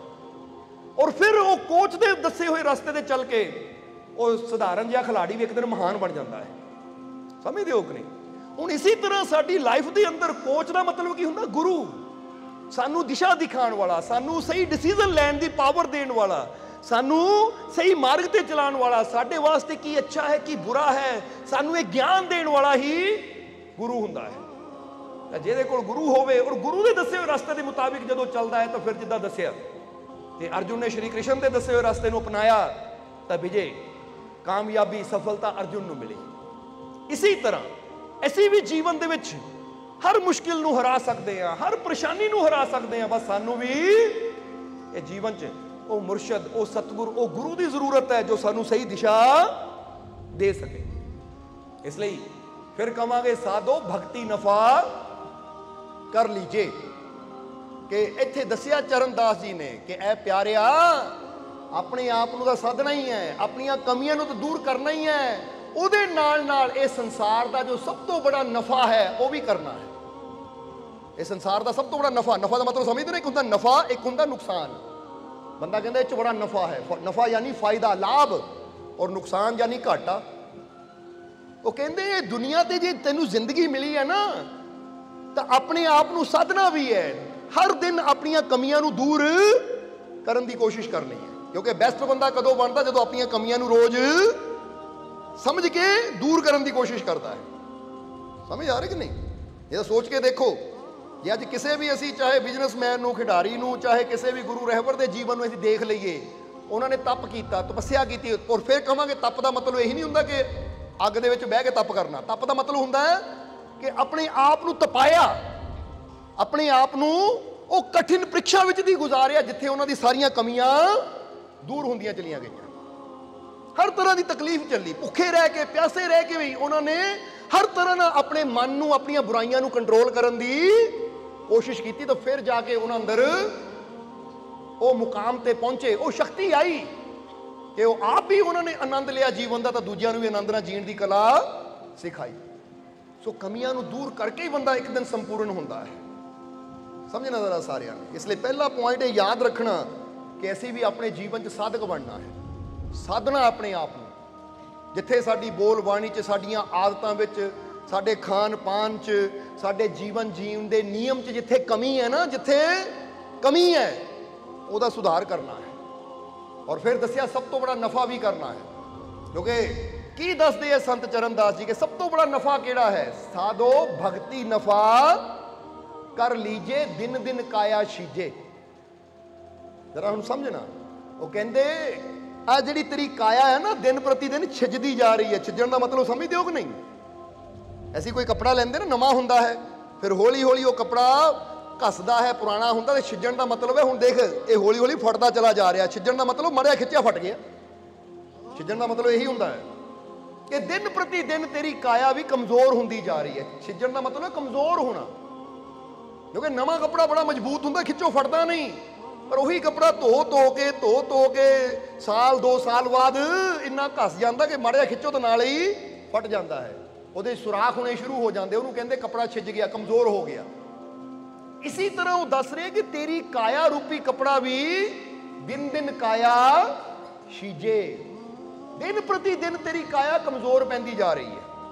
कह रही है कि नहीं? कभी फील किया, महसूस किया कि बचपन च की सी, फिर बचपन च जो बच्चा 14, 15, 16 साल का होंदा दी एनर्जी की सी, फिर 24, 25 साल की एनर्जी की सी, फिर जिदा जिदा उम्र 40 तो उपर होनी शुरू हुई, 50 तो उपर होनी शुरू हुई, किदा किदा बंदे अंदर कमजोरियां आनियां शुरू हो गई, अखां अंदर कमजोरी आ गई, कन्नां दे अंदर कमजोरी आनी शुरू हो गई, हत्थां पैरां 'चों बंदा कहंदा हुण वो ताकत ही नहीं रही। कह दिंदा कि नहीं बंदा कि हुण तां उम्र हो गई। ਇਹਦਾ मतलब दिन प्रति दिन इंसान छिजदा जा रहा, कमजोर होंदा जा रहा है। और वो दस रहे कि इस तो पहला कि काया रूपी कपड़ा पूरी तरह फट जावे, ऐ प्यारिया सब तो बड़ा नफा कर लै, और नफा केड़ा है? भक्ति नफा कर लीजे, कि परमात्मा की बंदगी कर, परमात्मा की भगती कर। और फिर कहांगे कि भगती करने का मतलब ये नहीं होंदा कि काम कार छड्ड के परिवार नूं छड्ड के भगत बन के जंगल च बह जाओ, नहीं। भगती का मतलब होंदा कि सवेरे थोड़ा समा कढ अपने मालिक की याद वास्ते, क्योंकि ਜਦੋਂ ਅਸੀਂ ਸਵੇਰ ਅੰਮ੍ਰਿਤ ਵੇਲੇ ਉੱਠ ਕੇ ਆਪਣੇ ਮਾਲਿਕ ਨੂੰ ਯਾਦ ਕਰਦੇ ਆ ਨਾ, ਆਪਣੇ ਅੰਦਰਲੀ ਤਾਰ ਉਹਦੇ ਨਾਲ ਜੋੜਦੇ ਆ, ਜਦੋਂ ਸਾਡੀ ਸੁਰਤੀ ਮਾਲਿਕ ਨਾਲ ਜੁੜਦੀ ਹੈ ਤਾਂ ਫਿਰ ਫਾਇਦਾ ਕੀ ਹੁੰਦਾ ਹੈ ਕਿ ਸਾਡਾ ਮਨ ਵੀ ਸ਼ਕਤੀਸ਼ਾਲੀ ਹੁੰਦਾ ਹੈ। ਮਨ ਦੀ ਸ਼ਕਤੀ ਦਾ ਮਤਲਬ ਮਾਨਸਿਕ ਸ਼ਕਤੀ ਸਾਡੀ ਸਟਰੋਂਗ ਹੁੰਦੀ ਹੈ ਕਿ ਫਿਰ ਮਾੜੀਆਂ ਮੋਟੀਆਂ ਪਰੇਸ਼ਾਨੀਆਂ ਤੋਂ ਅਸੀਂ ਡਰਦੇ ਨਹੀਂ ਹਾਂ, ਔਰ ਬੜੀਆਂ ਬੜੀਆਂ ਪਰੇਸ਼ਾਨੀਆਂ ਦਾ ਸਾਹਮਣਾ ਕਰਨ ਨੂੰ ਅਸੀਂ ਤਿਆਰ ਰਹਿੰਦੇ ਹਾਂ। ਔਰ ਸਰੀਰਕ ਤੌਰ ਤੇ ਵੀ ਸਾਨੂੰ ਇਹ ਫਾਇਦਾ ਹੁੰਦਾ ਕਿ ਮੈਡੀਟੇਸ਼ਨ ਧਿਆਨ ਕਰਨ ਵਾਲੇ, ਪਰਮਾਤਮਾ ਦੀ ਬੰਦਗੀ ਕਰਨ ਵਾਲੇ ਸਰੀਰਕ ਤੌਰ ਤੇ ਵੀ ਅੱਗੇ ਤੋਂ ਅੱਗੇ ਫਿੱਟ ਹੋਣੇ ਸ਼ੁਰੂ ਹੋ ਜਾਂਦੇ ਕਿ ਕਈ ਬਿਮਾਰੀਆਂ, ਕਈ ਦੁੱਖ, ਕਈ ਪਰੇਸ਼ਾਨੀਆਂ ਉਹਨਾਂ ਤੋਂ ਪਿੱਛੇ ਆਪਣੇ ਆਪ ਹੀ ਹਟਣੀਆਂ ਸ਼ੁਰੂ ਹੋ ਜਾਂਦੀਆਂ। ਸਮਝਦੇ ਹੋ ਕਿ ਨਹੀਂ? ਕਿਉਂਕਿ ਇਹਦਾ ਪ੍ਰਭਾਵ ਹੈ, ਪਰਮਾਤਮਾ ਦੀ ਬੰਦਗੀ ਦਾ ਪ੍ਰਭਾਵ ਹੈ। ਐਵੇਂ ਨਹੀਂ ਗੁਰੂਆਂ ਨੇ ਕਿਹਾ ਕਿ ਸਭ ਦੁੱਖੋਂ ਕਾ ਔਸ਼ਧ ਨਾਮ। ਗੁਰਬਾਣੀ ਅੰਦਰ ਆਂਦਾ ਹੈ ਕਿ ਨਾਮ ਜਪਤ ਦੁੱਖ ਜਾਏ ਹਰ ਕਾ, ਕਹਿ ਦਿਓ ਨਾਮ ਜਪਤ ਦੁੱਖ ਜਾਏ। ਐਵੇਂ ਥੋੜੀ ਗੁਰੂਆਂ ਨੇ ਕਿਹਾ। ਹੁਣ ਅਸੀਂ ਚਾਹੁੰਦੇ ਹਾਂ ਕਿ ਦੁੱਖ ਸਾਡਾ ਜਾਵੇ, ਪਰ ਨਾਮ ਅਸੀਂ ਜਪਦੇ ਨਹੀਂ ਹੈ, ਪਰਮਾਤਮਾ ਦੀ ਬੰਦਗੀ ਅਸੀਂ ਕਰਦੇ ਨਹੀਂ ਹਾਂ। ਜਿਹੜੀ ਚੀਜ਼ ਨਾਲ ਸਾਡਾ ਦੁੱਖ ਦੂਰ ਹੋਣਾ ਹੈ, ਜਿਹੜੀ ਚੀਜ਼ ਨਾਲ ਸਾਡੇ ਜੀਵਨ 'ਚ ਖੁਸ਼ੀ ਆਣੀ ਆ, ਉਹ એનર્ਜੀ ਪੈਦਾ ਹੋਣੀ ਹੈ ਕਿ ਅਸੀਂ ਹਰ ਵੇਲੇ ਚੁਸਤ ਦਰੁਸਤ ਫਿੱਟ ਰਹਿ ਸਕਦੇ ਹਾਂ। ਹੁਣ ਫਿਟਨੈਸ ਤਾਂ ਅਸੀਂ ਚਾਹੁੰਦੇ ਹਾਂ, ਪਰ ਜਿਸ ਚੀਜ਼ ਨਾਲ ਫਿਟਨੈਸ ਆਣੀ ਉਹ ਕੰਮ ਕਰਨ ਨੂੰ ਅਸੀਂ ਤਿਆਰ ਨਹੀਂ ਹੈ। ਇਹ ਤਾਂ ਉਹੀ ਗੱਲ ਹੈ ਕਿ ਅੰਧੇਰਾ ਤਾਂ ਦੂਰ ਹੋਵੇ ਪਰ ਮੈਨੂੰ ਲਾਈਟ ਨਾ ਜਗਾਣੀ ਪਵੇ, ਬਟਨ ਨਾ ਦਬਾਉਣਾ ਪਵੇ, ਇੰਨੀ ਮਿਹਨਤ ਨਾ ਮੈਨੂੰ ਕਰਨੀ ਪਵੇ, ਪਰ ਹਨੇਰਾ ਦੂਰ ਹੋ ਜਾਵੇ। ਤਾਂ ਪਿਆਰਿਆ ਹਨੇਰਾ ਦੂਰ ਹੋਏਗਾ, ਬਸ ਤੈਨੂੰ ਬਟਨ ਦਬਾਉਣ ਦੀ ਲੋੜ ਹੈ, ਕਿਉਂਕਿ ਬਟਨ ਦਬਾ ਲਾਈਟ ਜਗੇਗੀ ਤਾਂ ਹਨੇਰਾ ਦੂਰ ਹੋ ਗਿਆ। ਇਸੇ ਤਰ੍ਹਾਂ ਇਹ ਪਰਮਾਤਮਾ ਦਾ ਨਾਮ, ਪਰਮਾਤਮਾ ਦੀ ਯਾਦ, ਪਰਮਾਤਮਾ ਦੀ ਬੰਦਗੀ ਵੀ ਉਹ ਬਟਨ ਦਾ ਕੰਮ ਕਰਦੀ ਹੈ ਕਿ ਜਦੋਂ ਇਹਨੂੰ ਆਪਣੇ ਅੰਦਰ ਦਬਾਉਂਦਾ ਹੈ ਨਾ ਤੂੰ, ਤਾਂ ਫਿਰ ਤੇਰੇ ਜੀਵਨ 'ਚ ਉਹ ਪ੍ਰਕਾਸ਼ ਆਂਦਾ ਹੈ ਉਹਦੀ ਰਹਿਮਤ ਦਾ ਕਿ ਤੇਰੇ ਜੀਵਨ ਦੇ ਦੁੱਖਾਂ, ਚਿੰਤਾਵਾਂ, ਪਰੇਸ਼ਾਨੀਆਂ ਦੇ ਅਧਿਕਾਰ ਦੂਰ ਹੋਣੇ ਸ਼ੁਰੂ ਹੋ ਜਾਂਦੇ ਹੈ। ਪਰਮਾਤਮਾ ਦੇ ਨਾਮ 'ਚ ਬੜੀ ਸ਼ਕਤੀ ਹੈ। ਇੱਕ ਵਾਰ ਇਨਸਾਨ ਉਹਦਾ ਹੋ ਕੇ ਤਾਂ ਦੇਖੇ। ਇੱਥੇ ਸਾਨੂੰ ਇੱਕ ਫਕੀਰਾਂ ਦੀ ਬੜੀ ਪਿਆਰੀ ਗੱਲ ਯਾਦ ਆ ਰਹੀ ਹੈ, ਉਹਨਾਂ ਦੇ ਜੀਵਨ ਦੀ ਇੱਕ ਬੜਾ ਪਿਆਰਾ ਵਾਕਿਆ ਯਾਦ ਆ ਰਿਹਾ ਹੈ। ਇਹ ਫਕੀਰ ਹੋਏ ਹੈ ਜਿਨ੍ਹਾਂ ਦਾ ਨਾਮ ਸੀ ਇਮਾਮ ਮਲਿਕ, ਔਰ ਇਹਨਾਂ ਦਾ ਪੂਰਾ ਨਾਮ ਸੀਗਾ ਇਮਾਮ ਮਲਿਕ ਬਿਨ ਦਿਨਾਰ। ਜਰਾ ਹੁਣ ਸਮਝਣਾ, ਦਿਨਾਰ ਨਾਮ ਇਹਨਾਂ ਦਾ ਕਿਉਂ ਪਿਆ? ਦਿਨਾਰ ਇੱਕ ਨਾ ਸਿੱਕਾ ਹੁੰਦਾ ਹੈ, ਜਿੱਦਾਂ ਬੰਦਾ ਦੇਖਦਾ ਨਾ ਕਿ ਦੁਬਈ ਵੱਲ ਚੱਲ ਜਾਓ ਦਰਾਮ ਚੱਲਦੇ ਆ, ਇੰਗਲੈਂਡ ਵੱਲ ਚੱਲ ਜਾਓ ਉੱਥੇ ਪੌਂਡ ਚੱਲਦੇ ਆ, ਇੱਦਾਂ ਮੱਕੇ ਵੱਲ ਚੱਲ ਜਾਓ ਤਾਂ ਉੱਥੇ ਦਿਨਾਰ ਚੱਲਦੇ ਆ, ਕਿਉਂਕਿ ਇੱਕ ਕਰੰਸੀ ਦਾ ਨਾਮ ਹੈ ਦਿਨਾਰ, ਜਿੱਦਾਂ ਆਪਾਂ ਇੱਥੇ ਇੰਡੀਆ 'ਚ ਕਹਿੰਦੇ ਰੁਪਇਆ ਜਾਂ ਪੈਸਾ। ਹੁਣ ਇਹਨਾਂ ਦਾ ਨਾਮ ਮਲਿਕ ਬਿਨ ਦਿਨਾਰ ਕਿੱਦਾਂ ਪਿਆ? ਨਾਮ ਤਾਂ ਮਲਿਕ ਸੀ ਔਰ ਇਹਨਾਂ ਦੇ ਮੂਹਰੇ ਇਮਾਮ ਲੱਗਾ ਮਲਿਕ ਬਿਨ ਦਿਨਾਰ, ਪਰ ਜਿਹੜਾ ਦਿਨਾਰ ਨਾਮ ਇਹਨਾਂ ਦੇ ਨਾਮ ਨਾਲ ਜੁੜਿਆ ਨਾ, ਉਹ ਬੜੀ ਪਿਆਰੀ ਗੱਲ ਹੈ, ਬੜੀ ਪਿਆਰੀ ਘਟਨਾ ਹੈ ਕਿ ਰੱਬ ਦੀ ਬੜੀ ਬੰਦਗੀ ਕਰਦੇ ਹੁੰਦੇ ਸੀ। ਮਲਿਕ ਬੜੀ ਬੰਦਗੀ ਕਰਦੇ ਹੁੰਦੇ ਸੀ ਪਰਮਾਤਮਾ ਦੀ। ਇੱਕ ਦਿਨ ਇਹਨਾਂ ਨੇ ਇੱਕ ਦਰਿਆ ਤੋਂ ਪਾਰ ਜਾਣਾ ਸੀ, ਦਰਿਆ ਤੋਂ ਪਾਰ ਜਾਣਾ ਸੀ, ਦਰਿਆ ਬਹੁਤ ਬੜਾ ਸੀ, ਔਰ ਇੱਕ ਕਸ਼ਤੀ ਵਿੱਚ ਸਵਾਰ ਹੋਏ। ਉਹ ਕਸ਼ਤੀ 'ਚ ਪਹਿਲਾਂ ਹੀ 25 ਕੁ ਬੰਦੇ ਬੈਠੇ ਹੋਏ ਆ, ਉਹਨਾਂ 'ਚ ਇੱਕ ਸੇਠ ਹੈ, ਨਵਾਬ ਹੈ, ਜਿਨ੍ਹਾਂ ਦੇ ਨੌਕਰ ਵੀ ਨਾਲ ਬੈਠੇ ਆ। ਹੁਣ ਜਦੋਂ ਇਹ ਵੀ ਜਾ ਕੇ ਕਸ਼ਤੀ 'ਚ ਬਹਿ ਗਏ ਔਰ ਕਸ਼ਤੀ ਚੱਲਣੀ ਸ਼ੁਰੂ ਹੋਈ, ਜਦੋਂ ਕਸ਼ਤੀ ਥੋੜੀ ਜਿਹੀ ਪਾਣੀ 'ਚ ਅੱਗੇ ਗਈ ਤਾਂ ਜਿਹੜਾ ਮਲਾਹ ਸੀ ਨਾ, ਉਹ ਕਹਿਣ ਲੱਗਾ ਲਿਆਓ ਬਈ ਇੱਕ ਇੱਕ ਦਿਨਾਰ ਦਿਓ, ਕਿਉਂਕਿ ਉਹਦੀ ਕੀਮਤ ਸੀ ਇਸ ਕਿਨਾਰੇ ਤੋਂ ਉਸ ਕਿਨਾਰੇ ਜਾਣ ਦੀ 1 ਦਿਨਾਰ। ਸਮਝਦੇ ਹੋ? ਹੁਣ ਉਸ ਵੇਲੇ ਜਦੋਂ ਮਲਾਹ ਨੇ ਆਪਣੀ ਕੀਮਤ ਮੰਗੀ ਤਾਂ ਜਿਹੜੇ ਇਮਾਮ ਮਲਿਕ ਸੀ, ਇਹ ਤਾਂ ਫਕੀਰ ਸੀ ਰੱਬ ਦੇ, ਉਸ ਵੇਲੇ ਮਲਿਕ ਹੀ ਸੀ, ਇਮਾਮ ਵੀ ਬਾਅਦ ਚੋਂ ਹੋਏ, ਦਿਨਾਰ ਵੀ ਬਾਅਦ ਚੋਂ ਨਾਮ ਜੁੜਿਆ। ਤਾਂ ਇਹਨਾਂ ਨੇ ਸੋਚਿਆ ਕਸ਼ਤੀ 'ਚ ਲੋਕ ਬੈਠੇ ਆ, ਸ਼ਾਇਦ ਇਹ ਉੱਦੇ ਲੈ ਕੇ ਜਾ ਰਹੀ ਹੈ, ਪਤਾ ਨਹੀਂ ਸੀ ਕਿ ਦਿਨਾਰ ਵੀ ਦੇਣਾ ਪੈਣਾ ਹੈ। ਹੁਣ ਕਹਿੰਦੇ ਆ ਕਸ਼ਤੀ 'ਚ ਬੈਠੇ, ਜਦੋਂ ਮਲਾਹ ਨੇ ਕਿਹਾ ਦਿਨਾਰ ਦਿਓ, ਤਾਂ ਜਿਹੜਾ ਨਵਾਬ ਬੈਠਾ ਸੀ ਉਹਨਾਂ ਆਪਣਾ ਵੀ 1 ਦਿਨਾਰ ਦਿੱਤਾ, ਤਾਂ ਜਿੰਨੇ ਉਹਦੇ ਨਾਲ ਨੌਕਰ ਸੀ ਨਾ 23-24 ਜਣੇ ਉਹਦੇ ਮੈਂਬਰ, ਉਹਨਾਂ ਨੌਕਰਾਂ ਦਾ ਵੀ 1-1 ਦਰਾਮ ਕਿ ਲਓ ਵੀ ਇਹ ਮੇਰੇ ਗੁਲਾਮਾਂ ਦਾ ਇਹ ਗੁਲਾਮਾਂ ਦਾ ਕਿਰਾਇਆ ਵੀ ਲੈ ਲਓ। ਯਾਨੀ ਉਸ ਵੇਲੇ ਗੁਲਾਮ ਕਿਹਾ ਜਾਂਦਾ ਸੀ ਕਿ ਮੇਰਾ ਕਿਰਾਇਆ ਔਰ ਇਹ ਮੇਰੇ ਗੁਲਾਮਾਂ ਦਾ ਕਿਰਾਇਆ। 1-1 ਦਰਾਮ ਉਹਨਾਂ ਉਹ ਮਲਾਹ ਦੇ ਹੱਥ 'ਤੇ ਰੱਖੇ। ਤਾਂ ਮਲਾਹ ਨੇ ਮਲਿਕ ਦੀ ਤਰਫ ਦੇਖਿਆ, ਹਾਂ ਵੀ ਫਕੀਰ ਤੂੰ ਵੀ ਦਰਾਮ ਦੇ। ਤਾਂ ਉਸ ਵੇਲੇ ਮਲਿਕ ਨੇ ਆਪਣੀ ਜੇਬਾਂ 'ਚ ਹੱਥ ਪਾਇਆ। ਫਕੀਰ ਕਹਿਣ ਲੱਗੇ ਮਲਾਹ ਮੇਰੇ ਕੋਲ ਤਾਂ ਦਰਾਮ ਹੈ ਨਹੀਂ ਭਾਈ, ਮੈਨੂੰ ਪਤਾ ਨਹੀਂ ਸੀ 1 ਦਰਾਮ ਦੇਣਾ ਪੈਂਦਾ ਹੈ। ਤਾਂ ਕਹਿੰਦੇ ਕੀ ਮਤਲਬ ਤੈਨੂੰ ਪਤਾ ਨਹੀਂ ਸੀ ਦੇਣਾ ਪੈਂਦਾ ਹੈ? ਮੈਂ ਕੋਈ ਇੱਥੇ ਮੁਫਤ ਵਿੱਚ ਥੋੜੀ ਇੱਧਰੋਂ ਉੱਧਰ ਲੈ ਕੇ ਜਾ ਰਿਹਾ, ਮੈਨੂੰ ਵੀ ਮਿਹਨਤ ਕਰਨੀ ਪੈਂਦੀ ਹੈ, ਮੇਰਾ ਵੀ ਪਰਿਵਾਰ ਹੈ, ਇਸ ਲਈ ਭਾਈ ਪਹਿਲਾਂ ਦੱਸਣਾ ਸੀ, ਦੇਖੋ ਹੈ ਨਹੀਂ। ਤਾਂ ਬੈਠਾ ਕਿਉਂ ਜੇ ਤੇ ਕੋਈ ਦਰਾਮ ਹੀ ਹੈ ਨਹੀਂ ਤਾਂ? ਆਹ ਦੇਖ, ਆ ਨਵਾਬ ਨੇ ਦਿੱਤੀ ਨਾ, ਆ ਨਵਾਬ ਨੇ ਦਿੱਤੇ ਨਾ, ਆਪਣੇ ਵੀ ਤਾਂ ਆਪਣੇ ਗੁਲਾਮਾਂ ਦੇ ਵੀ, ਤੂੰ ਵੀ ਦੇ। ਜਦੋਂ ਇੰਨੀ ਗੱਲ ਕਹੀ ਤਾਂ ਉਸਲੇ ਇਹ ਮਲਿਕ ਨੇ ਕਿਹਾ, ਕਹਿੰਦਾ ਐ ਮਲਾ, ਉਹਦਾ ਮਾਲਿਕ ਯਾਨੀ ਇਹ ਗੁਲਾਮਾਂ ਦਾ ਮਾਲਿਕ ਇਹ ਨਵਾਬ ਹੈ, ਉਹਨਾਂ ਦੇ ਤੇ ਉਹ, ਮੈਂ ਤਾਂ ਆਪਣੇ ਰੱਬ ਦਾ ਗੁਲਾਮ ਹਾਂ, ਮੇਰਾ ਮਾਲਿਕ ਤਾਂ ਉਹੀ ਹੈ ਭਾਈ, ਮੇਰੇ ਕੋਲ ਕੁਛ ਹੈ ਨਹੀਂ। ਤਾਂ ਫਿਰ ਮਲਾਹ ਨੇ ਮਜ਼ਾਕ ਚ ਕਿਹਾ, ਅੱਛਾ ਜੇ ਤੇਕੋ ਹੈ ਨਹੀਂ ਤਾਂ ਇਹ ਗੁਲਾਮਾਂ ਦੇ ਵੀ ਇਹਦੇ ਮਾਲਿਕ ਨੇ ਪੈਸੇ ਦਿੱਤੇ ਦਰਹਮ, ਤਾਂ ਜੇ ਤੇਰਾ ਮਾਲਿਕ ਅੱਲਾ ਹੈ ਤਾਂ ਤੂੰ ਵੀ ਆਪਣੇ ਮਾਲਿਕ ਨੂੰ ਕਹ ਦੇਵੇ ਮੈਨੂੰ, ਕਿਉਂਕਿ ਆਹ ਗੁਲਾਮਾਂ ਨੂੰ ਵੀ ਦੇਖ, ਉਹ ਨਵਾਬ ਉਹਨਾਂ ਦਾ ਮਾਲਿਕ ਹੈ, ਉਹਨਾਂ ਦਿੱਤੇ ਨਾ, ਤਾਂ ਤੂੰ ਵੀ ਕਹਿ ਆਪਣੇ ਮਾਲਿਕ ਨੂੰ, ਜੇ ਤੇਰਾ ਮਾਲਿਕ ਅੱਲਾ ਹੈ ਤਾਂ ਕਹਿ ਆਪਣੇ ਅੱਲਾ ਨੂੰ ਕਿ ਮੈਨੂੰ ਦੇਵੇ ਦਰਾਮ, ਦੇਖੀਏ ਤੇਰਾ ਮਾਲਿਕ ਤੈਨੂੰ ਦਿੰਦਾ ਹੈ। ਕਹਿੰਦੇ ਮਲਾਹ ਨੇ ਮਜ਼ਾਕ ਕੀਤਾ। ਤਾਂ ਉਸਲੇ ਜਦੋਂ ਇੰਨੀ ਗੱਲ ਕਹੀ ਤਾਂ ਉਹ ਮਾਲਿਕ ਨੇ ਕਿਹਾ, ਕਹਿੰਦਾ ਵਾਹ ਮਲਾਹ, ਯਾਦ ਕਰਾਤਾ ਕਿ ਮੇਰਾ ਵੀ ਕੋਈ ਮਾਲਿਕ ਹੈ ਨਾ, ਮੈਂ ਤਾਂ ਤੇਰੇ ਦਰਾਮ ਬਾਰੇ ਸੋਚ ਰਿਹਾ, ਹੁਣੇ ਹੀ ਆਪਣੇ ਮਾਲਿਕ ਨੂੰ ਕਹਿੰਦਾ ਹੈ। ਕਹਿ ਕੇ ਉਸਨੇ ਹੱਥ ਉਠਾਏ ਕਿ ਐ ਮਾਲਿਕ ਯਾਨੀ ਐ ਖੁਦਾ, ਐ ਪਰਮਾਤਮਾ, ਐ ਪ੍ਰਭੂ, ਇਹ ਨਵਾਬ ਇਹਨਾਂ ਗੁਲਾਮਾਂ ਦਾ ਮਾਲਿਕ ਹੈ, ਇਸ ਮਲਾਹ ਨੇ ਦਰਾਮ ਮੰਗੇ ਤਾਂ ਦੇਖ ਇਹ ਗੁਲਾਮਾਂ ਦੇ ਮਾਲਿਕ ਨਵਾਬ ਨੇ ਇਹਦਾ ਕਿਰਾਇਆ ਦਿੱਤਾ, ਹੁਣ ਇਹ ਮੇਤੋਂ ਕਿਰਾਇਆ ਮੰਗ ਰਿਹਾ ਹੈ ਔਰ ਮੈਂ ਤੇਰਾ ਗੁਲਾਮ ਹੈ, ਤੂੰ ਮੇਰਾ ਮਾਲਿਕ ਹੈ, ਤੂੰ ਮੇਰਾ ਕਿਰਾਇਆ ਦੇ ਨੂੰ। ਕਹਿੰਦੇ ਜਿੱਦਾਂ ਹੀ ਮਲਿਕ ਨੇ ਹੱਥ ਉਠਾ ਕੇ ਰੱਬ ਅੱਗੇ ਬੇਨਤੀ ਕੀਤੀ ਤਾਂ ਕਿਹਾ ਜਾਂਦਾ ਹੈ ਕਿ ਉਸ ਵੇਲੇ ਕੀ ਹੋਇਆ ਕਿ ਕਸ਼ਤੀ ਦੇ ਚਾਰੋਂ ਤਰਫ ਦਰਿਆ ਚੋਂ ਮੱਛੀਆਂ ਆਈਆਂ ਔਰ ਸਾਰਿਆਂ ਦੇ ਮੂੰਹ 'ਚ ਇੱਕ ਇੱਕ ਦਰਾਮ ਸੀ ਔਰ ਮੱਛੀਆਂ ਏਦਾਂ ਨਿਕਲੀਆਂ ਇੱਕ ਇੱਕ ਦਰਾਮ ਫੜ ਕੇ, ਜਰਾ ਸਮਝਣਾ ਸਾਰਿਆਂ ਨੇ। ਔਰ ਉਸ ਵੇਲੇ ਜਦੋਂ ਦੇਖਿਆ ਇਮਾਮ ਮਲਿਕ ਨੇ ਕਿ ਮੱਛੀਆਂ ਦੇ ਮੂੰਹ 'ਚ ਦਰਾਮ ਹੈ ਤਾਂ ਉਸ ਵੇਲੇ ਜਦੋਂ ਦੇਖਿਆ ਤਾਂ ਅੱਖਾਂ 'ਚ ਪਾਣੀ ਆ ਗਿਆ, ਨਾਲੇ ਮਲਾਹ ਨੂੰ ਕਹਿੰਦਾ ਲੈ ਲੈ ਜਿਹੜੀ ਮੱਛੀ ਕੋ ਫੜਨਾ ਫੜ ਲੈ, ਦੇਖ ਲੈ ਜੇ ਮੈਂ ਮਾਲਿਕ ਨੂੰ ਯਾਦ ਕੀਤਾ ਸੀ ਤਾਂ ਮਾਲਿਕ ਨੇ ਉੱਥੋਂ ਮੈਨੂੰ ਰਿਜ਼ਕ ਦਿੱਤਾ ਜਿੱਥੋਂ ਮੈਂ ਸੋਚ ਵੀ ਨਹੀਂ ਸਕਦਾ ਸੀ, ਕਿਉਂਕਿ ਰਿਜ਼ਕ ਦੇਣ ਵਾਲਾ ਤਾਂ ਉਹ ਰੱਬ ਹੈ, ਉਹ ਮਾਲਿਕ ਹੈ, ਉਹ ਪਰਮਾਤਮਾ ਹੈ। ਜਦੋਂ ਉਸ ਤੇ ਵਿਸ਼ਵਾਸ ਰੱਖਦੇ ਆ ਤਾਂ ਉੱਥੋਂ ਆਪਣੀ ਮਦਦ ਭੇਜਦਾ ਹੈ, ਉੱਥੋਂ ਰਹਿਮਤ ਭੇਜਦਾ ਜਿੱਥੇ ਬਾਰੇ ਬੰਦਾ ਕਦੀ ਸੋਚ ਵੀ ਨਹੀਂ ਸਕਦਾ ਸੀ।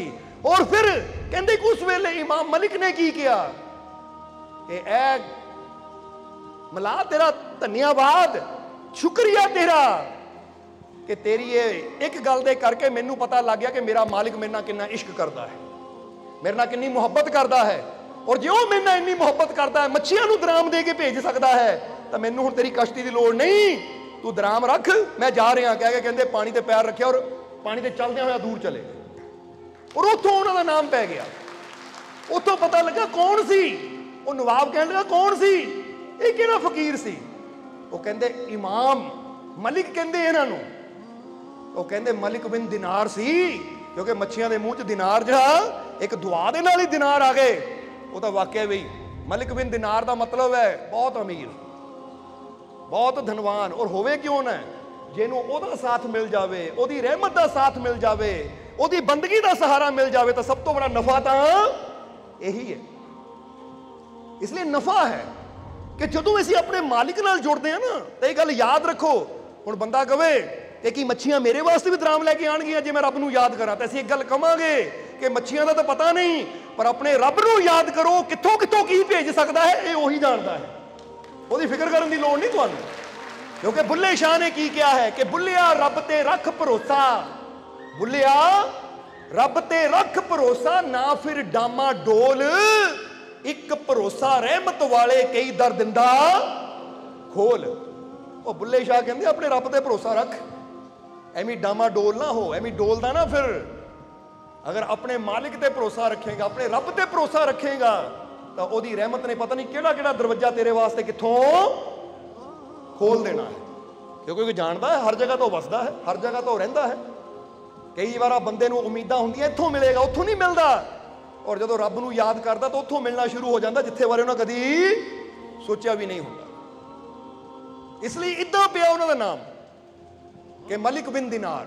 ਹੁਣ ਇਮਾਮ ਕਿੱਦਾਂ ਜੁੜਿਆ, ਇਹ ਵੀ ਬੜੀ ਪਿਆਰੀ ਗੱਲ ਹੈ, ਉਹ ਵੀ ਦੱਸ ਦਈਏ ਛੋਟੀ ਜਿਹੀ ਗੱਲ ਕਿ ਉਹਨਾਂ ਦੇ ਮਨ 'ਚ ਇੱਕ ਇੱਛਾ ਸੀ ਕਿ ਮਸਜਿਦ ਦਾ ਇਮਾਮ ਬਣਾ, ਕਿਉਂਕਿ ਇੱਕ ਮਸਜਿਦ ਹੁੰਦੀ ਹੈ, ਮਸਜਿਦ ਦਾ ਇਮਾਮ ਹੁੰਦਾ ਹੈ ਜੋ ਮਸਜਿਦ ਦਾ ਕਰਤਾ ਧਰਤਾ ਹੁੰਦਾ ਹੈ। ਤਾਂ ਉਹਨਾਂ ਦੇ ਮਨ 'ਚ ਇੱਛਾ ਸੀ ਕਿ ਮਸਜਿਦ ਦਾ ਇਮਾਮ ਬਣਾ, ਕਿਉਂਕਿ जिस महल्ले च रहिंदे सी उत्थे बड़ी मस्जिद सी और उन्होंने बड़ी इच्छा सी जे इमाम बन जाओ बड़ा प्यार मिलेगा, बड़ा सत्कार मिलेगा, बड़ी इज्जत मिलेगी। तो उन्होंने कहते इमाम बनने की खातर इदां लोगों मोरे जाना, रोजे रखने या वो कर्म करने कि लोग देखण और कहण भाई इहनूं इमाम बनाओ, बंदा ही बड़ा नेक है। पर कहते 1 साल हो गया कोशिश करदिआं नूं, पर किसी ने कभी कहा ही नहीं कि इहनूं इमाम बनाइए। फिर एक दिन वो बैठे विचार कर रहे थे, 1 साल हो गया मैं लोगों मोरे उदां दा बनने की कोशिश करदा, जो इमाम अंदर गुण हुंदे है मैं उदां दा अपने आप नूं पूरा दिखाने की कोशिश करदा, बनने की कोशिश करदा हां, पर कभी किसी का ध्यान ही नहीं मेरे अल जांदा। हाले बैठा सोच रहा सी, एक फकीर उत्थों दी गुजरे, तो फकीरां ने उस वेले पता की किया, वो फकीर कहंदे मलिक, ओ मलिक आ किन्ना चिर तक 1 साल हो गया तैनू आ लोगों नूं दिखाने वास्ते बंदगी करी जांदा, अज एक रात खुदा दे वास्ते करके देख ले। ये फर्क है जरा समझना। 1 साल हो गया तेनू, 365 दिन हो गए लोगों नूं दिखाने वास्ते कर रहे हैं कि लोग देखण और मैनू कहण कि लै भी ये इमाम बनन दे लायक है, ये अंदर सारे गुण है इमामां वाले, क्योंकि जो इमाम दे अंदर गुण होने चाहिए है वो सब कुछ वो कर रहा सी ताकि लोग देखण मस्जिद विच आण वाले, जो मस्जिद दे करता धरता देखण और कहण कि आ बंदा बई नेक है, इनू इमाम बनाइए। पर 1 साल कहता हो गया मैं सब कुछ कर रहा, किसी ध्यान ही नहीं जाता, कोई कहता नहीं इनू इमाम बनाइए। फिर वो फकीर ने किया, वो कहते 365 दिन 1 साल हो गया तेनू दुनिया नूं दिखाने वास्ते, इमाम बनने वास्ते कर रहे हैं, अज एक रात सब कुछ छड़ के खुदा वास्ते करके देख। जो इन्नी गल इन्होंने सुनी, कह गए फकीर चले गए, कहते किहड़ा फकीर सी जिहड़ा मेरे दिल की गल कह गया, क्योंकि यही तो मैं बैठा सोच रहा सी कि साल हो गया मैनू कोशिश करते नूं, ये मैनू इमाम क्यों नहीं बनाते। तो फकीर यही जांदा जांदा कह गया 1 साल हो गया तेनू लोगों नूं दिखाने वास्ते, इमाम बनने वास्ते मेहनत कर रहे हैं, अज एक रात खुदा वास्ते करके देख ले। कहते वो फकीर तो कह के गए, शाम का समा सी, सूरज डुब चुका सी, जो मलिक बिन दिनार उठ के गए, हाले उदों मलिक ही सी, दिनार भी बाद चों और इमाम भी बाद चों बने, जो उठ के गए मगर तो देखिया अंधेरे चो फकीर का पता नहीं कित्थे चला गया। फिर समझे रब की तरफों कोई इशारा सी। कहते उस दिन फिर रात को इबादत में बैठे माफी मंगी कि खुदा अज तक मैं दुनिया नूं दिखाने वास्ते कीता, पर अज दी इबादत मेरी तेरी खातर है, अज दी इबादत मेरी तेरी खातर है, क्योंकि बढ़ियाई देने वाली दुनिया नहीं है, बढ़ियाई देने वाला मेरा वो रब है, इसलिए मैं जो कर रहा तेरी खातर कर रहा कह के बंदगी ते बैठे, सारी रात रब की याद में बैठे। जो सवेरे उठ के मस्जिद में गए तो देख के हैरान रह गए कि मस्जिद जाते ही नहीं, लोगों ने सारिਆਂ ਨੂੰ देखा और क्या वो आ गया इमाम, इनू इमाम बनाओ। जरा गौर करना, और एक कभी पढ़ के देख लो ना इमाम बिन मलिक की जीवनी, कि वो फिर हैरान होए कि 1 साल दुनिया की खातर की तो दुनिया ने देखा तक नहीं, पर एक रात अपने रब की खातर इबादत की तो सारी दुनिया ध्यान मेरे वाल हो गया। कमाल की गल है, तो लोगों ने चक के इमाम बना दिता कि इमाम मलिक। पर फिर की होया, कुछ दिन इमाम बने रहे, पर फिर मन च आया कि इमामत के चक्कर च पै के तो अपने रब की बंदगी तो दूर हो रहे हैं, इसलिए जिसने एक रात की बंदगी करके मस्जिद का इमाम बना दिता, तो जी मैं सारी जिंदगी वो बंदगी च ला देवां तो मैनू किहड़ी उचाई ते बिठाएगा। गल याद रखो हमेशा, क्योंकि जी एक रात की इबादत मैनू इत्थे बिठा सकती है, जो मैं 1 साल तो बनना चाहता सी उत्थे पहुंचा सकती है, तो जे मैं अपनी जिंदगी ओदी हर रात ही ओदी बंदगी चलावां तो फिर वो परमात्मा की जात मैनू किस बुलंदी ते बिठा सकती, उसदे बारे बंदा सोच भी नहीं सकता। फिर देखो उन्होंने बंदगी की, इबादत की, तो हुण वो वक्त आ गया कि मच्छियां भी दिनार लैके आ गई, और फिर नाम बनया इमाम मलिक बिन दिनार। सो ये दसना क्यों चाहते हैं, एक घटनावां पीरां फकीरां दे जीवन दियां सानू ज्ञान दिंदियां है कि जिहड़ी चीज़ असीं पाना चाहते हैं ना, चाहे वो इमामत होवे, इमामत का मतलब कोई बड़ी कुर्सी होवे, कामयाबी होवे, सफलता होवे, तो वो असीं दुनिया नूं दिखावा करके नहीं पा सकते, अपने मालिक ते भरोसा करके, मेहनत करके, अपने रब दे उत्ते यकीन करके असीं हासिल कर सकते हैं। क्योंकि बढ़ियाई देने वाला कौन है, नीचों ऊंच श्री गुरु रविदास जी ने कहा कि नहीं, उन्होंने इतने दुनिया की गल नहीं की कि नीवियां नूं उच्चे दुनिया कर दी है, कोई राजा करता, कोई महाराजा करता है। अज बंदा पता की करता है, कोई राजा महाराजा होवे, कोई धनपति होवे, कोई पावरफुल बंदा होवे, मिनिस्टर होवे, बंदा उहदे पैरी हथ लांदा है। ਉਹਨਾਂ ਨੂੰ ਵੀ ਪੈਰੀ ਹੱਥ ਲਾਉਂਦੇ ਆ ਦੇਖਿਆ। ਜਿਹੜੇ ਕਹਿੰਦੇ ਐ ਉਹ ਸੰਤਾਂ ਅੱਗੇ ਝੁਕਣਾ ਨਹੀਂ ਚਾਹੀਦਾ, ਪੀਰਾਂ ਫਕੀਰਾਂ ਦੇ ਦਰ ਤੇ ਨਹੀਂ ਜਾਣਾ ਚਾਹੀਦਾ, ਪੀਰਾਂ ਫਕੀਰਾਂ ਦੇ ਪੈਰੀ ਨਹੀਂ ਹੱਥ ਲਾਉਣਾ ਚਾਹੀਦਾ, ਇਨਸਾਨ ਹੈ ਇਹਨਾਂ ਅੱਗੇ ਨਾ ਝੁਕੋ। ਤਾਂ ਉਹਨਾਂ ਨੂੰ ਦੇਖਿਆ ਮਿਨਿਸਟਰਾਂ ਦੇ ਅੱਗੇ ਝੁਕੇ ਪਏ ਆ। ਉਹ ਭਾਈ ਇਹ ਮਿਨਿਸਟਰ ਰੱਬ ਹੋ ਗਏ ਜਾਂ ਇਹ ਪਾਵਰਫੁਲ ਆਦਮੀ ਇਹ ਭਗਵਾਨ ਹੋ ਗਏ ਕਿ ਇਹਨਾਂ ਅੱਗੇ ਹੱਥ ਜੋੜ ਰਹੇ ਆ। ਤਾਂ ਸੰਤਾਂ ਮਹਾਂਪੁਰਸ਼ਾਂ ਨੂੰ ਕਿਹਾ ਜਾਂਦਾ ਹੈ ਓਏ ਲੈ ਸੰਤਾਂ ਅੱਗੇ ਨਹੀਂ ਝੁਕੀਦਾ। ਸਾਰਾ ਸਮਝਣਾ ਸਾਰਿਆਂ ਨੇ। ਹੁਣ ਇੱਥੇ ਕੀ ਪਤਾ ਲੱਗਦਾ ਹੈ, ਇੱਥੇ ਕੀ ਪਤਾ ਲੱਗਦਾ ਹੈ ਕਿ ਵਡਿਆਈ ਦੇਣੀ ਕਿਸੇ ਰਾਜੇ ਮਹਾਰਾਜੇ ਦੇ ਹੱਥ 'ਚ ਨਹੀਂ ਹੁੰਦੀ, ਕਿਉਂਕਿ ਰਾਜੇ ਮਹਾਰਾਜੇ ਤਾਂ ਆਪ ਮੁਹਤਾਜ ਹੈ। ਅੱਜ ਕੁਰਸੀ ਹੈ, ਕੱਲ ਨੂੰ ਕੁਰਸੀ ਜਾਂਦਿਆਂ ਪਤਾ ਵੀ। ਤਾਂ ਹੀ ਅਸੀਂ ਕਈ ਵਾਰ ਕਿਹਾ ਨਾ ਕਿ ਸਾਈਂ ਸੇ ਸਭ ਹੋਤ ਹੈ, ਬੰਦੇ ਸੇ ਕਿਛ ਨਹੀਂ, ਰਾਈ ਕੋ ਪਰਵਤ ਕਰੇ ਪਰਵਤ ਰਾਈ ਮਾਹੀ। ਕਿ ਉਹਦੀ ਮੌਜ ਹੈ, ਉਹ ਚਾਹਵੇ ਤਾਂ ਰਾਈ ਨੂੰ ਪਹਾੜ ਕਰ ਦੇਵੇ, ਤਾਂ ਪਹਾੜ ਨੂੰ ਰਾਈ ਕਰ ਦੇਵੇ। ਇੱਕ ਸ਼ਾਸਤਰਾਂ ਅੰਦਰ ਕਹਾਣੀ ਆਉਂਦੀ ਨਾ ਕਿ ਇੱਕ ਵਾਰ ਇੰਦਰ ਨੂੰ ਗਰਭ ਹੋ ਗਿਆ ਆਪਣੀ ਕੁਰਸੀ ਦਾ, ਕਿ ਮੈਂ ਤਾਂ ਸਵਰਗ ਦਾ ਰਾਜਾ ਹਾਂ। ਤਾਂ ਕਿਹਾ ਜਾਂਦਾ ਜਦੋਂ ਗਰਭ ਹੋ ਗਿਆ ਤਾਂ ਉਸ ਵੇਲੇ ਉਹਦਾ ਗਰਭ ਤੋੜਨ ਦੀ ਖਾਤਰ, ਜਰਾ ਸਮਝਣਾ, ਕਹਿੰਦੇ ਵਿਸ਼ਨੂੰ ਨੇ ਇੱਕ ਲੀਲਾ ਰਚੀ। ਉਹ ਲੀਲਾ ਕੀ ਰਚੀ ਕਿ ਉਹ ਇੰਦਰ ਦੇ ਕੋਲ ਗਏ ਭੇਸ਼ ਬਦਲ ਕੇ, ਇੱਕ ਯੋਗੀ ਦਾ ਭੇਸ਼ ਬਣਾ ਕੇ, ਯੋਗੀ ਦਾ ਭੇਸ਼ ਬਣਾ ਕੇ ਗਏ ਔਰ ਇੰਦਰ ਨੂੰ ਕਿਹਾ ਐ ਇੰਦਰ ਤੂੰ ਸਵਰਗ ਦਾ ਰਾਜਾ ਹੈ, ਚੱਲ ਚੱਲ ਅੱਜ ਇੱਕ ਤੈਨੂੰ ਫਕੀਰ ਦੇ ਦਰਸ਼ਨ, ਇੱਕ ਸੰਤ ਦੇ ਦਰਸ਼ਨ ਕਰਵਾ ਕੇ ਲਿਆਵਾਂ। ਹੁਣ ਕਿਹਾ ਜਾਂਦਾ ਕਿ ਸੰਤਾਂ ਦੇ ਦਰਸ਼ਨ ਕਰਾਉਣ ਦੇ ਬਹਾਨੇ ਨੇ ਇੰਦਰ ਨੂੰ ਲਿਆਂਦਾ। ਇੰਦਰ ਨੂੰ ਜਦੋਂ ਲਿਆਂਦਾ ਤਾਂ ਜਿੱਦਾਂ ਦੱਸਿਆ ਕਿ ਇੰਦਰ ਨੂੰ ਗਰਭ ਸੀ ਕਿ ਮੈਂ ਸਵਰਗ ਦਾ ਰਾਜਾ ਆ, ਤਾਂ ਮੈਂ ਸਵਰਗ ਦਾ ਰਾਜਾ। ਹੁਣ ਜਦੋਂ ਸੰਤਾਂ ਕੋਲ ਗਏ ਤਾਂ ਵਿਸ਼ਨੂੰ ਨੇ ਤਾਂ ਬੜੀ ਨਿਮਰਤਾ ਨਾਲ ਪ੍ਰਣਾਮ ਕੀਤੀ, ਪਰ ਇੰਦਰ ਅੰਦਰ ਹੰਕਾਰ ਸੀ, ਯਾਨੀ ਉਹ ਜੋਗੀ ਦੇ ਰੂਪ 'ਚ ਪ੍ਰਣਾਮ ਕੀਤੀ। ਹੁਣ ਇੰਦਰ ਨੂੰ ਨਹੀਂ ਪਤਾ ਸੀ ਕਿ ਵਿਸ਼ਨੂੰ ਹੈ, ਇਸ ਲਈ ਉਹਨਾਂ ਕਿਹਾ ਜੋਗੀ ਆਪਣੇ ਗੁਰੂ ਨੂੰ ਮੱਥਾ ਟੇਕ ਰਿਹਾ ਹੈ। ਕਿਉਂਕਿ ਜਿੱਦਾਂ ਕਹਿੰਦੇ ਨਾ ਰਾਮ ਦੇ ਗੁਰੂ ਸੀ ਵਸ਼ਿਸ਼ਟ ਜੀ ਔਰ ਸ਼੍ਰੀ ਕ੍ਰਿਸ਼ਨ ਦੇ ਗੁਰੂ ਸੰਦੀਪਾਨ ਜੀ ਸੀ, ਤਾਂ ਉਹਨਾਂ ਦੇ ਚਰਨਾਂ ਦੀ ਧੂੜੀ ਲੈ ਕੇ ਰਾਮ ਨੇ ਵੀ ਮਸਤਕ ਤੇ ਲਾਈ ਤੇ ਸ਼੍ਰੀ ਕ੍ਰਿਸ਼ਨ ਨੇ ਵੀ ਆਪਣੇ ਮਸਤਕ ਤੇ ਲਾਈ। ਤਾਂ ਹੀ ਤਾਂ ਕਬੀਰ ਸਾਹਿਬ ਕਹਿੰਦੇ ਆ ਕਿ ਰਾਮ ਕ੍ਰਿਸ਼ਨ ਹੈ ਸੋ ਬੜੇ, ਤਿੰਨਹੂ ਵੀ ਗੁਰੂ ਕੀਨ, तीन लोक के नायिका गुरु आगे अधीन। वो कहते राम कृष्ण बेशक अवतार सी पर उन्होंने भी गुरु धारणा की, गुरु तो ज्ञान लिया, गुरु के मस्तक की चरणों की धूड़ी अपने मस्तक से लाया, क्योंकि उन्होंने भी पता सी जीवन च गुरु का होना जरूरी है। सो जदों ये योगी ने तो विष्णु रूपी प्रणाम किया, पर इंद्र नूं हंकार सी, मैं स्वर्ग का राजा, मैं ऋषि मुनि अगे झुका, ये फकीर अगे झुका, संत अगे झुका, कहते झुकिया नहीं।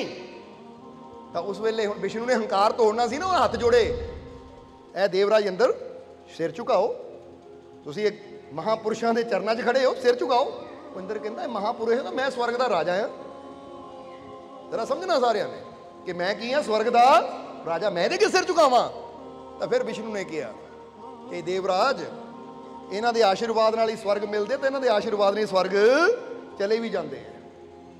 समझते हो अपने कि इन्हां दी मौज है। हुण जिद्दां कहंदे ना विष्णु ने जदों कोई अपना करतब दिखाना होवे तो गल्लां इदां दी लाणियां कि उधर भी असर होवे ते इधर भी असर होवे। तो कहंदे उत्थे एक भिखारी बैठा सी, भिखारी बैठा सी, तो उस वेले विष्णु ने कहा कि देखो देवराज इन्हां दी कृपा है, महापुरुषां दी कृपा है, चाण तां इंद्र नूं स्वर्ग दे देण और चाण तां खोलण, ये चाण तां भिखारी नूं इंद्र बना देण ते इंद्र नूं भिखारी बना देण। इंद्र कहंदा लै इदां भी हुंदा है, ये स्वर्ग दा राज पाना बहुत बड़ी कठिन तपस्या करनी पैंदी है, फिर जाके मिलदा है। जो इदां दी गल्लां कीतियां, कहानी तां बहुत है कि की होया, पर उस वेले कहंदे है कि विष्णु ने फिर महात्मा नूं कहा कि महात्मा जी इहदा हंकार तुसीं तोड़ सकदे हो, तां ही तुहाडे कोल लैके आया मैनूं। हुण ओह भिखारी है, ये इंद्र है, तुसीं दसो हुण की कर सकदे हो। तां उस वेले महात्मा कहंदे ऐसी की करना है, जे हंकार नाल साडे कोल आया तो ऐसी कुछ नहीं करना, जो करेगा साडा यार करेगा, यानी वो परमात्मा करेगा, क्योंकि सब कुछ तो साईं करने वाला है। साईं यानी ओ वाहेगुरु, ओ अल्लाह, ओ ईश्वर, ओ राम, ओ भगवान, जेड़ा देवी देवतियां दा भी स्वामी है। ताही तो कहते देवी देवता भी, गुरबाणी की कहती है कि ये देही को सिमरही देव, कि देही नूं पाण वास्ते देवता भी तरसदे है। इसदा मतलब है कि मनुखा देही देवतियां नालों भी उच्ची है। हुण कहंदे जदों इन्नी गल कही, महात्मा कहते जो करेगा मेरा यार करेगा, मेरा साईं करेगा। तो कहते की होया, फिर आवाज आई कि ऐ देवराज इंद्र तू मेरे प्यारे का सत्कार नहीं किया, तू अपना सिर नहीं झुकाया, तो जा तेरी ये बादशाहत यानी स्वर्ग का राज, ये स्वर्ग का तख्त मैं भिखारी नूं दिंदा आ, तो तैनूं भिखारी की पदवी दिंदा है। कहते कहंदियां ही वो भिखारी के सिर ते स्वर्ग का ताज सज गया, तो इंद्र के हाथे ठूठा आ गया। उतों भी शब्द बनया कि साई से सब होत है, बंदे से किछ नाही। राई को पर्वत करे, पर्वत राई माही। वो चाहे तो राई नू पहाड़ कर देवे और चाहे तो पहाड़ नू राई कर देवे। इसलिए कहते करन वाला वो साई है, अपने साई ते विश्वास रख। जे अज तू कहना मैं राई हाँ, मैनू कोई पुछण वाला नहीं है, कोई देखण वाला नहीं है, कोई इज्जत सत्कार नहीं दिंदा, तो अपने मालिक ते विश्वास रखता। जे उत्ते विश्वास रखूंगा, उहदी बंदगी करूंगा, तो तैनू राई तो कदों पहाड़ वर्गा विशाल कर देना है, वही जानता है। तो जे अज हंकार करांगे कि लै मैं सब तो उच्चा, मैं सब तो उत्तम, मेरे वर्गा कोई है ही नहीं, तो जिदा इंद्र ने हंकार किया तो हत्थ च की हो गया, ठूठा आ गया। और वह भिखारी जिहड़ा सी बैठे बिठाया उन्होंने स्वर्ग का राज मिल गया, क्योंकि कहते सब कुछ तो साई करने वाला है, मालिक है परमात्मा प्रभु। उत्ते जो असीं विश्वास करते हैं, उसकी भगती के नाल जुड़ते हैं, तो फिर साडे जीवन च क्यों कहते ना भगती नाल ही वो शक्ति आती है कि हर मुश्किल का हल होना शुरू हो जाता है। और यही गल कही जा रही है कि साधो भगती नफा कर लीजे, दिन दिन काया शीजे। ये दिन प्रति दिन तेरी काया छिजदी जा रही है, तेरे हथों वक्त निकलता जा रहा है। इस तो पहला कि पूरी तरह शरीर का कपड़ा फट जाए, यानी तेरी मौत आ जाए, कुछ अच्छा नफा कर लै। क्योंकि जिद्दां दसिया ध्यान करन नाल, सवेरे उठ के अपने मालिक की बंदगी करन नाल, सिमरन करन नाल सानू अंदरूनी वो शक्ति, वो ताकत मिलनी शुरू होंदी है कि जिहदे नाल इंसान दीयां प्रॉब्लम्स, परेशानियां हल भी होनियां शुरू हो जांदियां हैं, और इंसान नू किसी प्रॉब्लम का डर चिंता भी नहीं रह जाती, क्योंकि पता है उन्होंने अपने अंदर वो शक्ति महसूस होंदी है कि हर प्रॉब्लम का हल करने की ताकत, हर मुश्किल नाल लड़न की शक्ति मेरे अंदर है। मैं डरना नहीं है, मैं सामना करना है।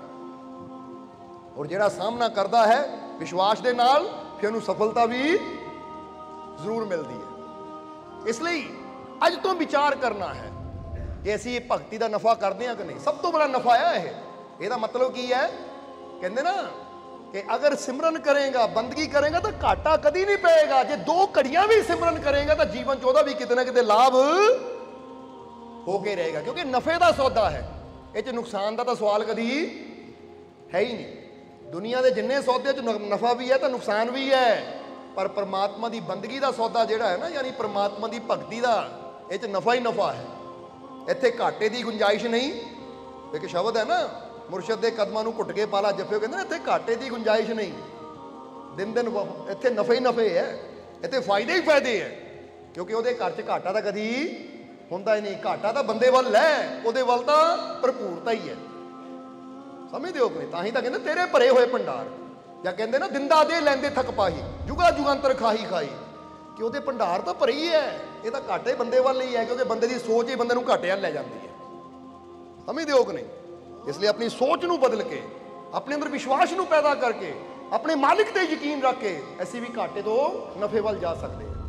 इसलिए अज तो फैसला करो अपने नाल लग के, हर सवेर जदों भी सवेर हुंदी है, हर दिन की शुरुआत मैं अपने मालिक की बंदगी तो करनी है, अपने मालिक की भगती तो करनी है, उहदे नाम तो करनी है, उहदी ध्यान तो करनी है। तो फिर तुसीं देखोगे तुहानूं कितना नफा होएगा। साधो भगती नफा कर लीजे, दिन दिन काया शीजे। मैं तजे तो मक्का मन में, कपट तजे तो काशी।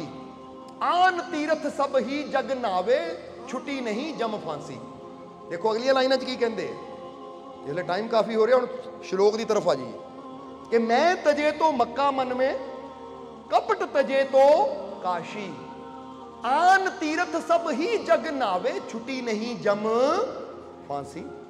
ये बड़ी प्यारी गल कही है कि अज इंसान तीर्थां ते घुमदा कि इत्थे नहा लावां, उत्थे नहा लावां, इत्थे चुब्बी मार लवां, पर कहंदे बाहरले तीर्थां दे नहाण नाल कदी फांसी तो नहीं छुटदा बंदा, 84 दे चक्कर तो नहीं मुकदा, तकलीफां दुखां ते ये जंजाल तो मुक्ति नहीं मिलती बंदे नूं। इसलिए की कहंदे फिर कि अगर मैं तजे तो मक्का मन में, कपट तजे तो काशी, कि अगर तू अपनी मैं नूं गवा दे में ना, अपने हंकार नूं मिटा दे में, तो फिर जिहड़ा अपनी मैं नूं गवा दिंदा है, अपनी मैं नूं मुका दिंदा है, क्योंकि मेरी मैं ने मुझको जुदा कर दिया, मुझको बंदा और तुझको खुदा कर दिया। जब मुझ में मैं ना रही बाकी, फिर बंदा की ते मौला की। ये मैं, ये हंकार, ये तकब्बुर, ये गुरूर, यही इंसान नूं परमात्मा तो दूर कर दिंदा है। इसलिए कहते मैं नूं मिटा तो तेरे अंदर ही मक्का है। जरा गौर करना सारे ने। मक्का कहा जाता है वो जगह नूं जिथे काबा शरीफ है, जिथे लोग हज करन जाते हैं। कहते जो अपनी मैं नूं मुका देगा ना तो तेरा ये शरीर ही मक्का बन जाएगा और ये अंदरों ही तेनों खुदा दा दर्शन हो जाएगा। और कपट तजे तो काशी, काशी नूं भी तीर्थ किया जाता है। जिदा मुसलमान मक्के हज करन जाते तो हिंदू काशी तीर्थ ते जाते हैं, उत्थे जाके पूजा करते हैं, क्योंकि उन्होंने ही समझ लो उन्होंने मक्का वो है, उन्होंने तीर्थ वो है। वो कहते जे कपट छड़ देगा, हेरा फेरी छड़ देगा, कपट छड़ देगा, दूजे का बुरा करना, बुरा बोलना, दूजे नूं तकलीफ देना छड़ देगा तो तेरी काया काशी बन जाएगी। समझते हो कि नहीं? हुण बड़ी कमाल की गल है, जे मैं छड्डण नाल मेरा ये शरीर ही मक्का बन सकता है। मैं तजे तो मक्का मन में, कपट तजे तो काशी। तो जे ये चीज़ां छड्डण नाल मैं ही मक्का बन सकता है, मैं ही काशी बन सकता, तो फिर इत्थे कोशिश करने की बजाय मैं बाहर क्यों दौड़ा ला रहा? समझते हो कि नहीं? फिर बाहर क्यों मैं चक्कर ला रहा कि कभी किसी तीरथ ते कभी किसी तीरथ ते? वो जिहड़ा टाइम मैं इदां खराब कर रहा हाँ, इत्थे मेहनत क्यों नहीं करता? कहते सहजो भाई जिन्हों ने दसिया ना, उन्होंने बड़ी गुरु की उस्तत की। पर चलो हुण टाइम थोड़ा है, किस दिन उन्होंने बारे भी दसांगे, क्योंकि फिर गल लंबी हो जानी है। सो इत्थे दसना चाहांगे कि रविया की गल एक जरूर सुनावांगे तुहानूं। चलो सहजो की गल नहीं, रविया की गल जरूर दसांगे तुहानूं। रविया बसरी कहा जाता है कि जो हज वास्ते गए सी ना रविया बसरी, तो फिर की होया सी पता ना, कि प्यासे कुत्ते नूं पानी पिलाया सी, साखी दसिया सी। तो फिर खुदा ने कहा तो इस प्यासे कुत्ते नूं बाल पुट के पानी खूह चों पिलाया, तेनू मक्के जान की लोड़ नहीं, तेरी ये नेकी तो लै काबा तेरे दर्शन करना आ रहा। तो कहते सामने सहजो नूं काबे का दर्शन हो गया सी। जरा गौर करना, सहजो जा रही सी मक्के काबे नूं देखण, क्योंकि मक्का शहर का नाम है, काबा वो जगह है। जिदा कांटियां पिंड का नाम है तो दरबार ये जगह है जिथे आके तुसीं बैठे हो। समझते हो कि नहीं? हुण दूसरी बार की होया, हुण रविया ने जो एक बार देख लिया तो उस वेले कि मक्का यानी काबा आप आ गया, और खुदा ने कहा कि तेरी नेकी तो मैं इन्ना खुश हाँ कि तेनू हुण मक्के जान की लोड़ नहीं, लै मक्के तो खुद काबा तेनू दर्शन देने वास्ते इत्थे आ रहा है, तेनू देखण वास्ते इत्थे आ रहा है, क्योंकि तू कर्म ही ऐसा किया है।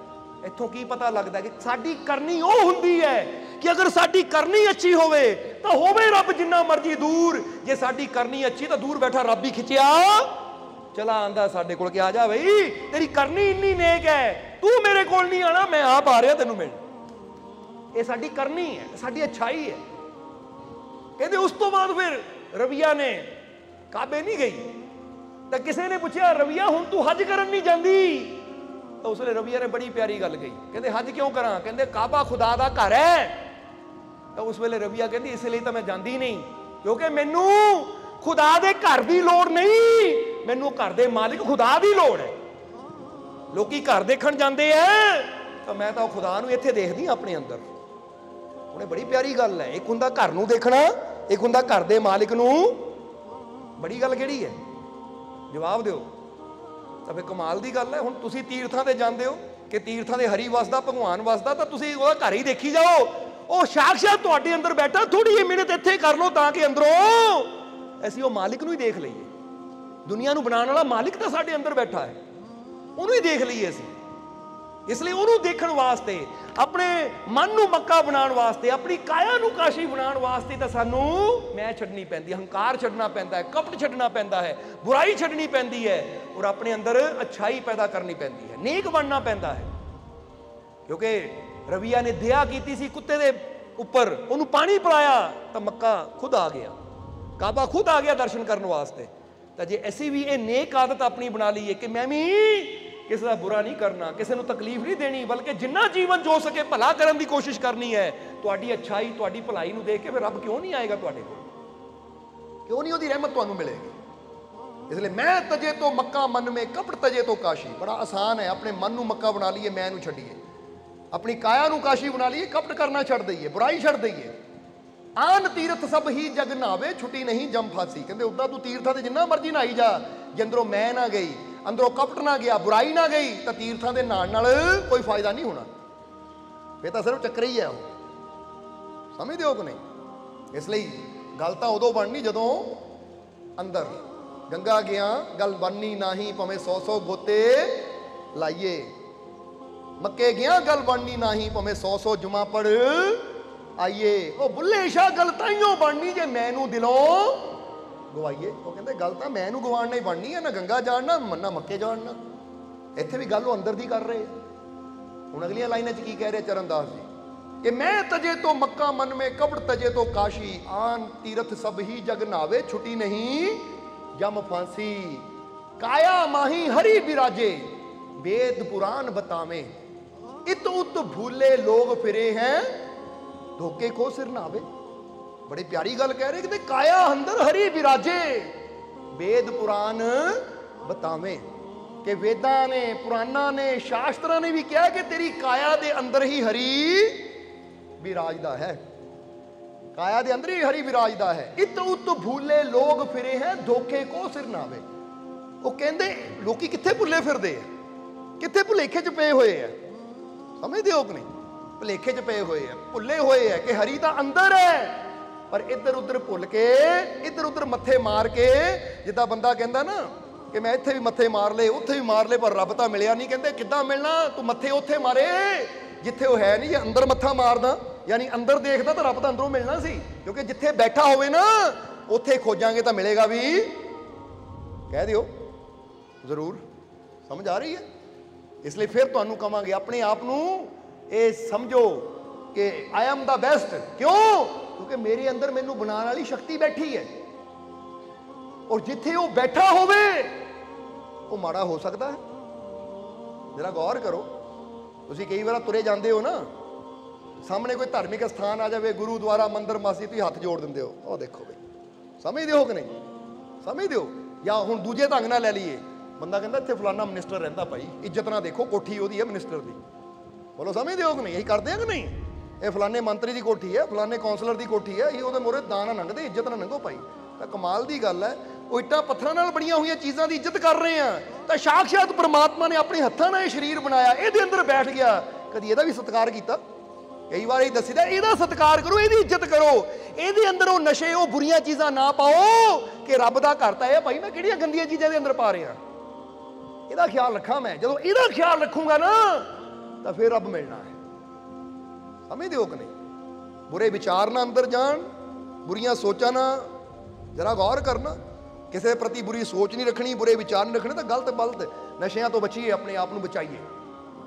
इसलिए सब दे अंदर परमात्मा वसदा है। इसलिए इस तरह दूजे नूं मिलीए, इस तरह दूजे का सत्कार करिए कि मैं इंसान नूं नहीं मिल रहा, इहदे अंदर बैठे भगवान नहीं मिल रहे। जरा सोचो, जे इस नज़रिए नाल एक दूजे नूं मिलांगे तो कोई झगड़ा रह जाएगा, कोई नफरत रह जाएगी, कोई वैर विरोध रह जाएगा, कोई जात पात ऊच नीच धर्म के झगड़े रह जाएंगे, फिर तो हर पासे प्यार ही प्यार होएगा, क्योंकि असीं सब दे अंदर परमात्मा नूं ही देख रहे हैं। इसलिए जरा समझो, ताही तो अपनी इंडिया की परंपरा अंदर ना, भारत की परंपरा अंदर बड़ी प्यारी गल है, इत्थे सबनूं हथ जोड़ के बुलाया जाता सी पहले समय दा, नमस्कार। क्योंकि क्यों हथ जोड़े जाते सत्कार दे वजों? बोलो समझदे हो कि नहीं? और अजकल का हैलो हाय, अजकल तो बंदा अपने बाप नूं ही बुलांदा, हैलो बापू, हैलो डैड। समझदे हो कि नहीं? डैडी नूं भी हथ जोड़ के बुलाने दी सत्कार ना, हैलो डैड की कर रहे हैं, ठीक है चलो चला मैं काम ते। समझदे हो? मां नूं भी हैलो मॉम, बस हत्थां नाल ही इशारे, हैलो मॉम की कर रही है। कमाल की गल, कित्थे गए सत्कार के हथ जोड़ के बुलाइए और मम्मी जी पैरी हथ लाइए। सत्कार है, एक इज्जत है। साडे ऋषि मुनि गुरु रहबर सानू दस गया कि जिहड़ा भी तुहाडे कोल आवे ना, हुण जरा गौर करो, दुकानदार नूं क्या कस्टमर दुकान ते आवे तो गाहक नूं भी भगवान समझो। वो हर जगह तो भगवान की उपमा दी कि हर एक नूं भगवान समझो, ताकि हर एक की रिस्पैक्ट होवे, इज्जत होवे, प्यार होवे। समझदे हो कि नहीं? पर अज असीं कहंदे किसी दूजे नूं इज्जत की देनी, बंदा घर च माता पिता नूं, बड़िया बजुर्गों नूं इज्जत नहीं दिंदा। अज उन्हां दी बेइज्जती बंदा कर दिंदा है। तू कौन हुंदा मैनूं कहण वाला, तू कौन हुंदी मैनूं कहण वाली? अज इदां दी गल करदे। इसलिए अज दे समय दे अंदर सानूं ये समझना चाहिए है कि अपनी लाइफ नूं इदां दा बनाना चाहिए है कि इन्ने रिस्पैक्टफुल होइए असीं कि जित्थों दी गुजर जाइए सिफत होवे कि वाकई बई इहदे वर्गा इंसान ना कोई है तो ना ही कोई आना है। इसलिए समझो, काया अंदर हरि विराजे वेद पुराण बतावे, इत उत भूले लोग फिरे हैं धोखे को सिर नावे। कहंदे धोखे विच लोग फसे हुए हैं, कोई किते कोई कहंदा इत्थे रब है, कोई कहंदा उत्थे रब है, कह दिंदे कि नहीं?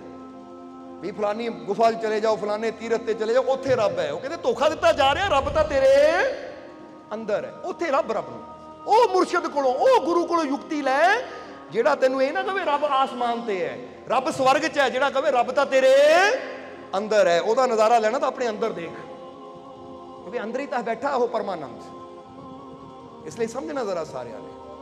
ਤਾਂ ਹੀ ਤਾਂ ਕਹਿੰਦੇ ਭਾਲ ਥਲੇ, ਅਗਲੀ ਲਾਈਨ 'ਚ ਕੀ ਕਹਿੰਦੇ ਹੈ, ਭਾਲ ਤਲੇ ਤਿਰਵੈਣੀ ਬਹੇ, ਬਿਰਲਾ ਜਨ ਕੋਈ ਨਹਾਵੇ, ਸੂ ਗੁਰਾ ਹੋਏ ਸੋ ਨਿਤ ਉੱਟ ਪਰਸੇ, ਨੀ ਗੁਰਾ ਜਾਣ ਨਾ ਪਾਵੇ। ਕਿ ਤੇਰੀ ਭਾਲ ਯਾਨੀ ਮੱਥੇ ਦੇ ਥੱਲੇ ਹੀ ਉਹ ਤਿਰਵੈਣੀ ਵਗ ਰਹੀ ਹੈ। ਕਹਿੰਦੇ ਨਾ ਈੜਾ ਪਿੰਗਲਾ ਸੁਖਮਨਾ ਨਾੜੀ, ਇਹ ਅੰਦਰ ਹੀ ਹੈ। ਇਹ ਗੰਗਾ ਯਮੁਨਾ ਸਰਸਵਤੀ ਤੇਰੀ ਮੱਥੇ ਦੇ ਅੰਦਰ ਹੀ ਚੱਲ ਰਹੀ ਹੈ।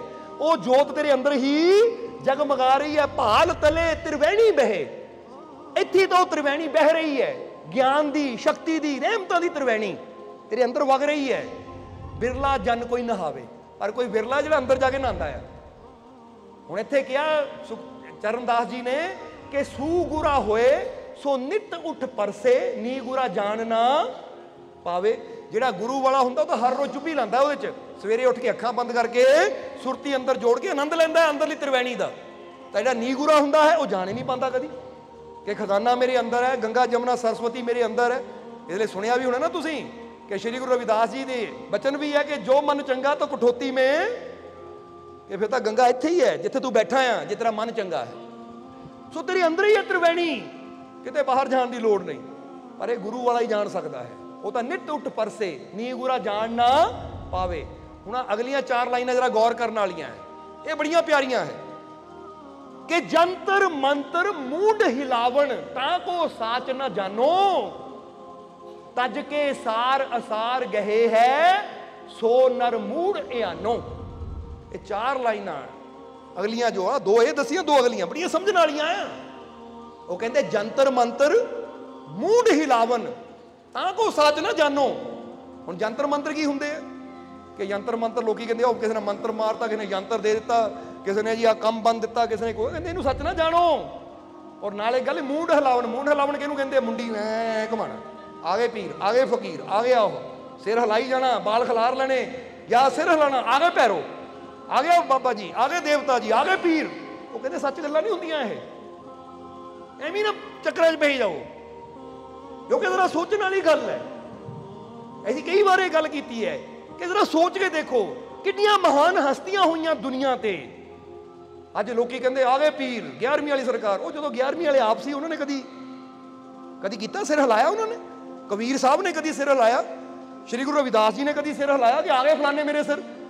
ਇਹ ਉਹੀ ਸਿਰ ਹਿਲਾਉਂਦੇ ਜਿਹਨਾਂ ਅੰਦਰ ਆਪਣੀ ਕੋਈ ਸ਼ਕਤੀ, ਆਪਣਾ ਕੋਈ ਗਿਆਨ ਹੈ ਹੀ ਨਹੀਂ। ਇਹ ਤਾਂ ਸਾਨੂੰ ਇੰਨੇ ਸਾਲ ਹੋ ਗਏ ਸਤਸੰਗ ਕਰਦੇ, ਅਸੀਂ ਤਾਂ ਕਦੀ ਕਿਹਾ ਨਹੀਂ ਆ ਗਏ ਸਾਡੇ ਸਿਰ ਕੋਈ। ਇਹ ਤਾਂ ਸਾਡੇ ਤੋਂ ਹੁਣ ਜੇ ਅਸੀਂ ਕਹਿੰਦੇ ਫਿਰ ਤਾਂ ਤੁਸੀਂ ਮਨ ਵੀ ਬੜੀ ਜਲਦੀ ਲੈਣਾ ਸੀ, ਮਾਲਕ ਕਹਿ ਰਹੇ ਸੱਚੀ ਹੋਣਾ, ਸਮਝਦੇ ਹੋ ਕਿ ਨਹੀਂ? ਪਰ ਸਾਨੂੰ ਪਤਾ ਚੀਜ਼ਾਂ ਹੈ ਹੀ ਨਹੀਂ। ਜਰਾ ਹੁਣ ਗੌਰ, ਅੱਜ ਬੰਦਾ ਕੀ ਕਹਿੰਦਾ ਹੈ? ਮੇਰੇ ਸਿਰ ਫਲਾਨੀ ਸ਼ਕਤੀ ਆਈ ਔਰ ਉਹ ਬੋਲ ਗਈ। ਏਡੇ ਏਡੇ ਸ਼ਕਤੀ ਕਦੀ ਬਾਬਾ ਫਰੀਦ ਨੇ ਕਿਹਾ ਕਿ ਮੇਰੇ ਸਿਰ ਕੁਤਬੁਦੀਨ ਬਖਤਿਆਰ ਕਾਕੀ ਆਏ ਤਾਂ ਬੋਲੇ? ਮੁਰਸ਼ਦ ਦਾ ਨਾਮ ਲਿਆ ਕਦੀ? ਸਾਬਰ ਪਾਕ ਨੇ, ਅਲੀ ਅਹਿਮਦ ਸਾਬਰੀ ਨੇ ਕਿਹਾ ਮੇਰੇ ਸਿਰ ਬਾਬਾ ਫਰੀਦ ਆਏ, ਮੇਰੇ ਮੁਰਸ਼ਦ ਆਏ, ਬੋਲੇ? ਨਹੀਂ, ਕਿਉਂਕਿ ਉਹਨਾਂ ਦੀ ਆਪਣੀ ਇੰਨੀ ਮਿਹਨਤ ਸੀ। ਉਹ ਆਪ ਮਿਹਨਤ ਕਰਕੇ ਉਸ ਮੰਜ਼ਿਲ ਤੇ ਪਹੁੰਚੇ ਕਿ ਉਹਨਾਂ ਨੂੰ ਕਿਸੇ ਹੋਰ ਦਾ ਨਾਮ ਲੈਣ ਦੀ ਲੋੜ ਹੀ ਨਹੀਂ ਸੀ। ਉਹ ਕਹਿੰਦੇ ਮੈਂ ਹੀ ਆ, ਮੈਂ ਆਪਣੇ ਮੁਰਸ਼ਦ ਦੇ ਦੱਸੇ ਹੋਏ ਮਾਰਗ ਤੇ ਚੱਲ ਕੇ ਜੋ ਮੈਨੂੰ ਮੁਰਸ਼ਦ ਬਣਾਉਣਾ ਚਾਹੁੰਦਾ ਸੀ ਮੈਂ ਉਹ ਬਣ ਗਿਆ।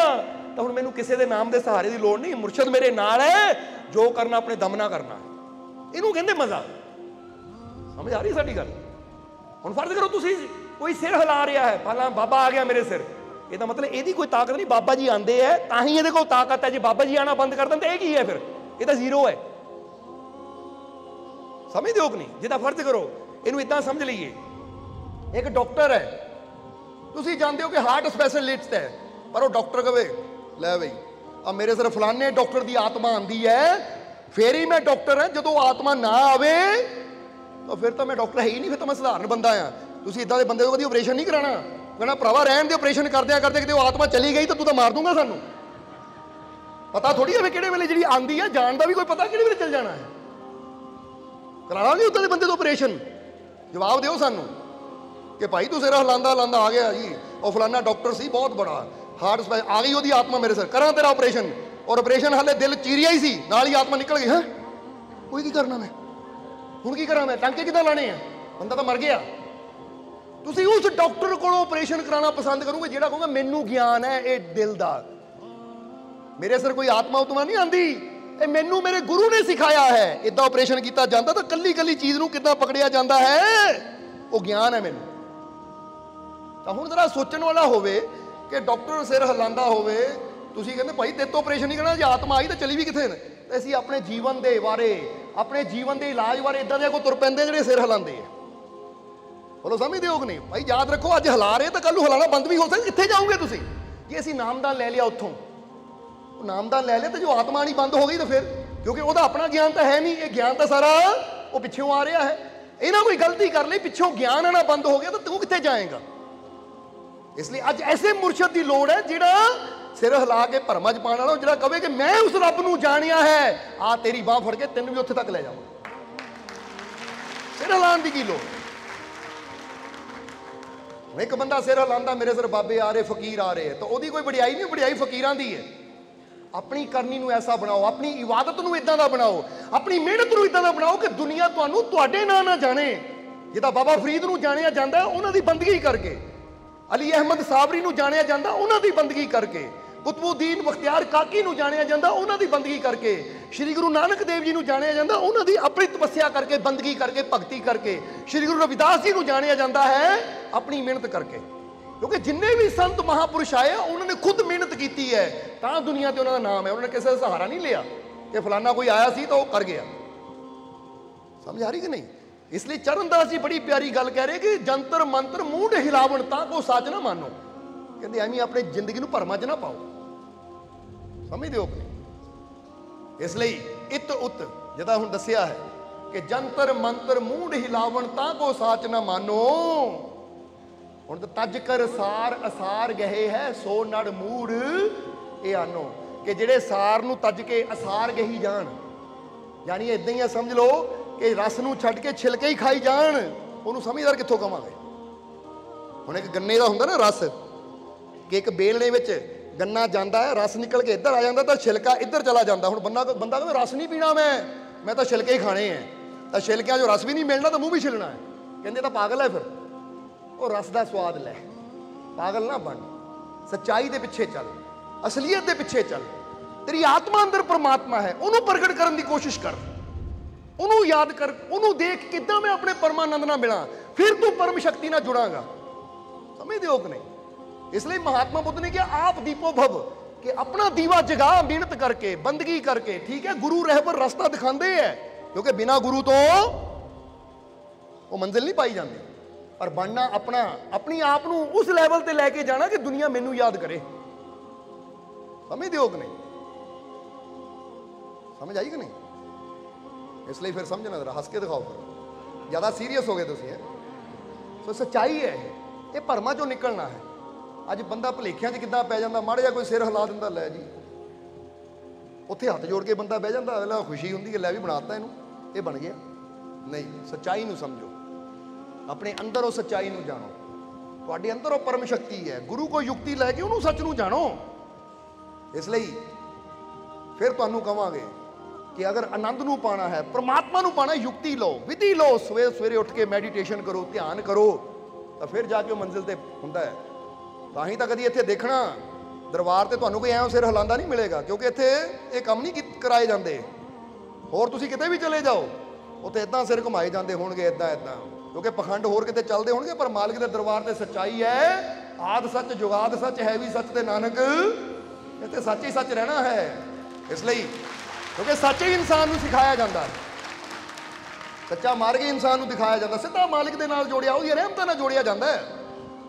इसलिए अपने मालिक ते भरोसा रखना है। असीं सो जंतर मंत्र मूंड हिलावन तां को साच ना जानो, तज कर सार असार गए है सो नर मूड़ ए आनो। मूड़ कहते मूर्ख नूं, ए आनो कहते अनजान नूं। ये अनजान है, मूर्ख है कि जिहड़े सार नूं छड्ड के, सच नूं छड्ड के झूठ मगरी दौड़े जा रहे हैं, सार नूं छड्ड के असार पिछे ही दौड़ रहे हैं।